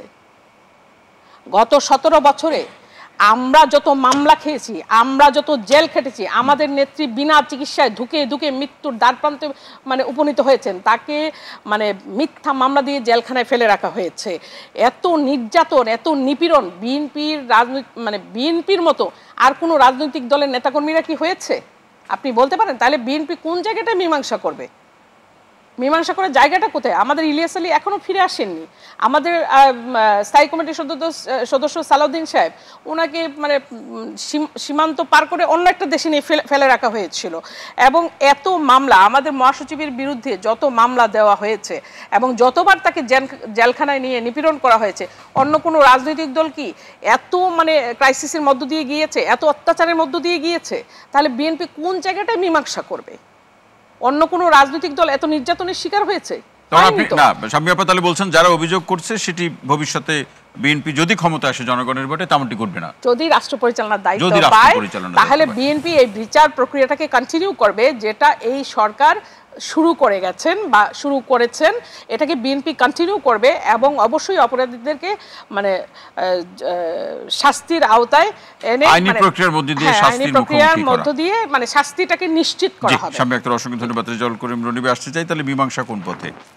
একটা তো সমঝোতায় আলাপ আলোচনার মধ্যে দিয়ে একটা জায়গা তো আসতে হবে, সেটি কোন পথে হতে পারে? দেখেন, রাজনীতির যে আওয়ামী মডেল, আজকে ধরেন জাতিসংঘ থেকে বলা হচ্ছে এখানে একটা ইনক্লুসিভ নির্বাচনের কথা বলা হচ্ছিল। সেই ইনক্লুসিভ নির্বাচন মানে অনেকে ধরে নিচ্ছিল যে তাহলে বুঝি আওয়ামী লীগের জন্য কোনো জায়গা আছে। No, a country without Awami League, এই কথাটা যখন আমরা বলি সেটা হলো যে আপনার এই যে পুরানা আলাপ, আওয়ামী লীগ হলো আপনার একটা নফসানিয়াত। আপনি এনসিপি কথার মাঝখানে একটু ইন্টারাপ্ট করি, এ কান্ট্রি উইদাউট আওয়ামী লীগ, তাহলে শেখ হাসিনা তো ওই দিন পালিয়ে গেলেন, কিন্তু কোটি কোটি কর্মী সমর্থক যারা বাংলাদেশের ভিতরে রয়ে গেল আওয়ামী লীগের, তাদের কি মানে সীমান্ত পার করে দিয়েছেন এই সরকার ইতিমধ্যে? সকলকে কি বের করে দেওয়া হয়েছে? এই লোকগুলো কোথায় যাবে? এই লোকগুলো কার মধ্যে গিয়ে আশ্রয় নিচ্ছে? এনসিপির মধ্যে অথবা জামাতের মধ্যে? তাহলে তারা কি ভোটার নয় বা তারা ভোট দিবে না? মানে বিএনপির মধ্যে আশ্রয় নিচ্ছে কিনা শুনতে চাই। বিএনপি এগুলোকে আশ্রয় দিচ্ছে। তো এই কান্ট্রি উইদাউট আওয়ামী লীগ মানে হলো যে আওয়ামী লীগের যে একটা হলো সমর্থক যারা, যেটা আপা বললেন, আর যারা অপরাধী। তো আওয়ামী লীগের এই যে কোটি কোটি সমর্থক, তাদেরকেও তো আপনার পলিটিক্যালি পুনর্বাসন করতে হবে। মানে কি, তারা যে একটা ফ্যাসিস্ট শক্তিকে, ফ্যাসিস্ট বন্দোবস্তকে রাজনীতি মনে করত, করার মধ্য দিয়ে গোটা রাজনৈতিক পরিমণ্ডল যে আজকে দূষিত হয়েছে, বাংলাদেশের যে রাজনীতির আর কোনো বিকাশ হইল না, এবং এখানে একটা হত্যার প্রতিহিংসার রাজনীতির যে সংস্কৃতি গড়ে উঠলো, এই কারণে এটাকে ডিরুটেড করতে হবে, ডিআওয়ামীকরণ করতে হবে, করে তাদেরকেও পলিটিক্যাল উইন্ডো দিতে হবে। কাউকে ভিকটিম বানাইলে যেটা মনে রাখতে হবে আমাদের, ভিকটিম বিকাম কিলার্স। হ্যাঁ, ভিকটিম বানানো যাবে না, তোর কি জাস্টিস করতে হবে। সে জাস্টিসের জন্য আমরা এই জন্য শুরু থেকে আমরা বলছিলাম যে ট্রুথ অ্যান্ড রিকনসিলিয়েশন কমিশন করেন। বিএনপির 31 দফার মধ্যে 13তম দফায় কিন্তু এরকম একটা কমিশনের কথা বলা হয়েছিল যে তারা একটা কমিশন করবে, আলাদা কমিশন করে সার্বিকভাবে বিচারের আওতায় আনবে। এটা লম্বা সময় লাগুক। দেখেন, মূল সংস্কার কিন্তু আওয়ামী লীগের বিচার। আপনি শুধুমাত্র ফৌজদারি অপরাধের বিচার না, যারা পাচার করছে, যারা ঘুষ বাণিজ্য করছে, যারা সিন্ডিকেট গড়ে তুলছে, এগুলোকেও যদি আপনি বিচারের আওতায় আনতে পারেন তাহলে কিন্তু সংস্কার হয়ে যায়। আপনার দেশ কিভাবে সংস্কার করবেন বিষয়টা খুব সহজ। আওয়ামী লীগ দেখাই গেছে, আওয়ামী লীগ যা করছে তার উল্টাটা করলে দেশ দাঁড়ায় যায়। ফলে আওয়ামী লীগ যা করছে আপনি তা করেন না। তা না করে আপনি যখন একটা সংস্কার প্রক্রিয়াটাকে একটা আমলাতান্ত্রিক জটিলতার মধ্যে দিয়ে দেখবেন, তখন তো আসলে প্রবলেমটা আরও মানে ধরেন সহজ জিনিসটা কঠিন হয়ে ওঠে। তো এখানে আমাদের জন্য যেটা দরকার সেটা হলো যে একটা নির্বাচন এখানে হবে, এবং এই নির্বাচন নিয়ে যে আলোচনা উঠছিল, পার্শ্ববর্তী দেশ, আমাদের পরীক্ষিত শত্রু রাষ্ট্র যারা মনে করছিল যে এইবার বুঝি তাহলে দ্রুত নির্বাচন দিয়ে আপনার এখানে আওয়ামী লীগের জন্য একটা ভাগ্য তারা রাখা যায় কিনা সেই চেষ্টা তারা করছিল, কিন্তু নো, এখানে পৃথিবীতে কোথাও গণতান্ত্রিক প্রক্রিয়ায় ফ্যাসিস্ট শক্তিকে ইনক্লুড করে গণতান্ত্রিক প্রক্রিয়া ভাবা হয় না।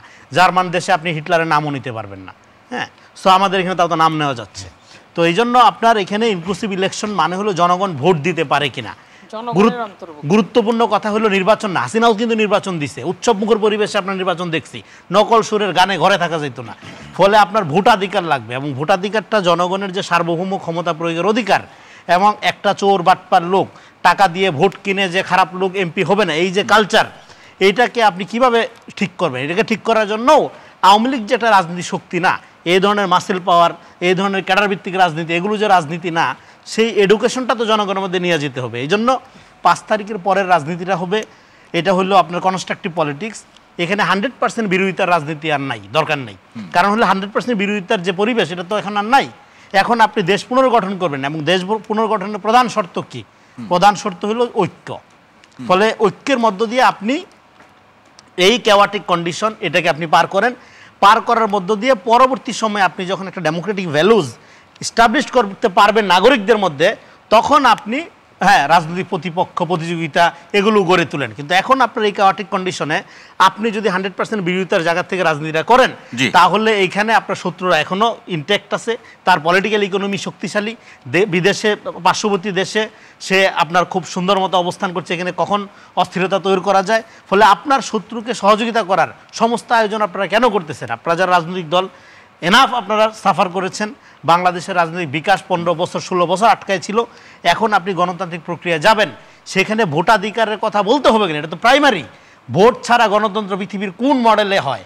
এটা কেন এটা নিয়ে কথা বলতে হবে? আমাদের কথা বলতে হবে এটা আমরা আরো কিভাবে উন্নত করতে পারি, আমরা কিভাবে জনগণকে রিয়েলি আরো ক্ষমতায়িত করতে পারি।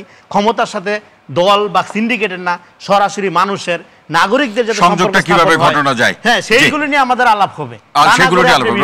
রনি ভাই, এখানে শেষ করছি না, শেষ মন্তব্য পরে শুনছি। আমি একটু সাইদ আব্দুল্লাহ আপনার কাছ থেকে শুনতে চাই, প্রত্যেকের কাছ থেকে শুনবো খুব ছোট্ট করে শেষ মন্তব্য।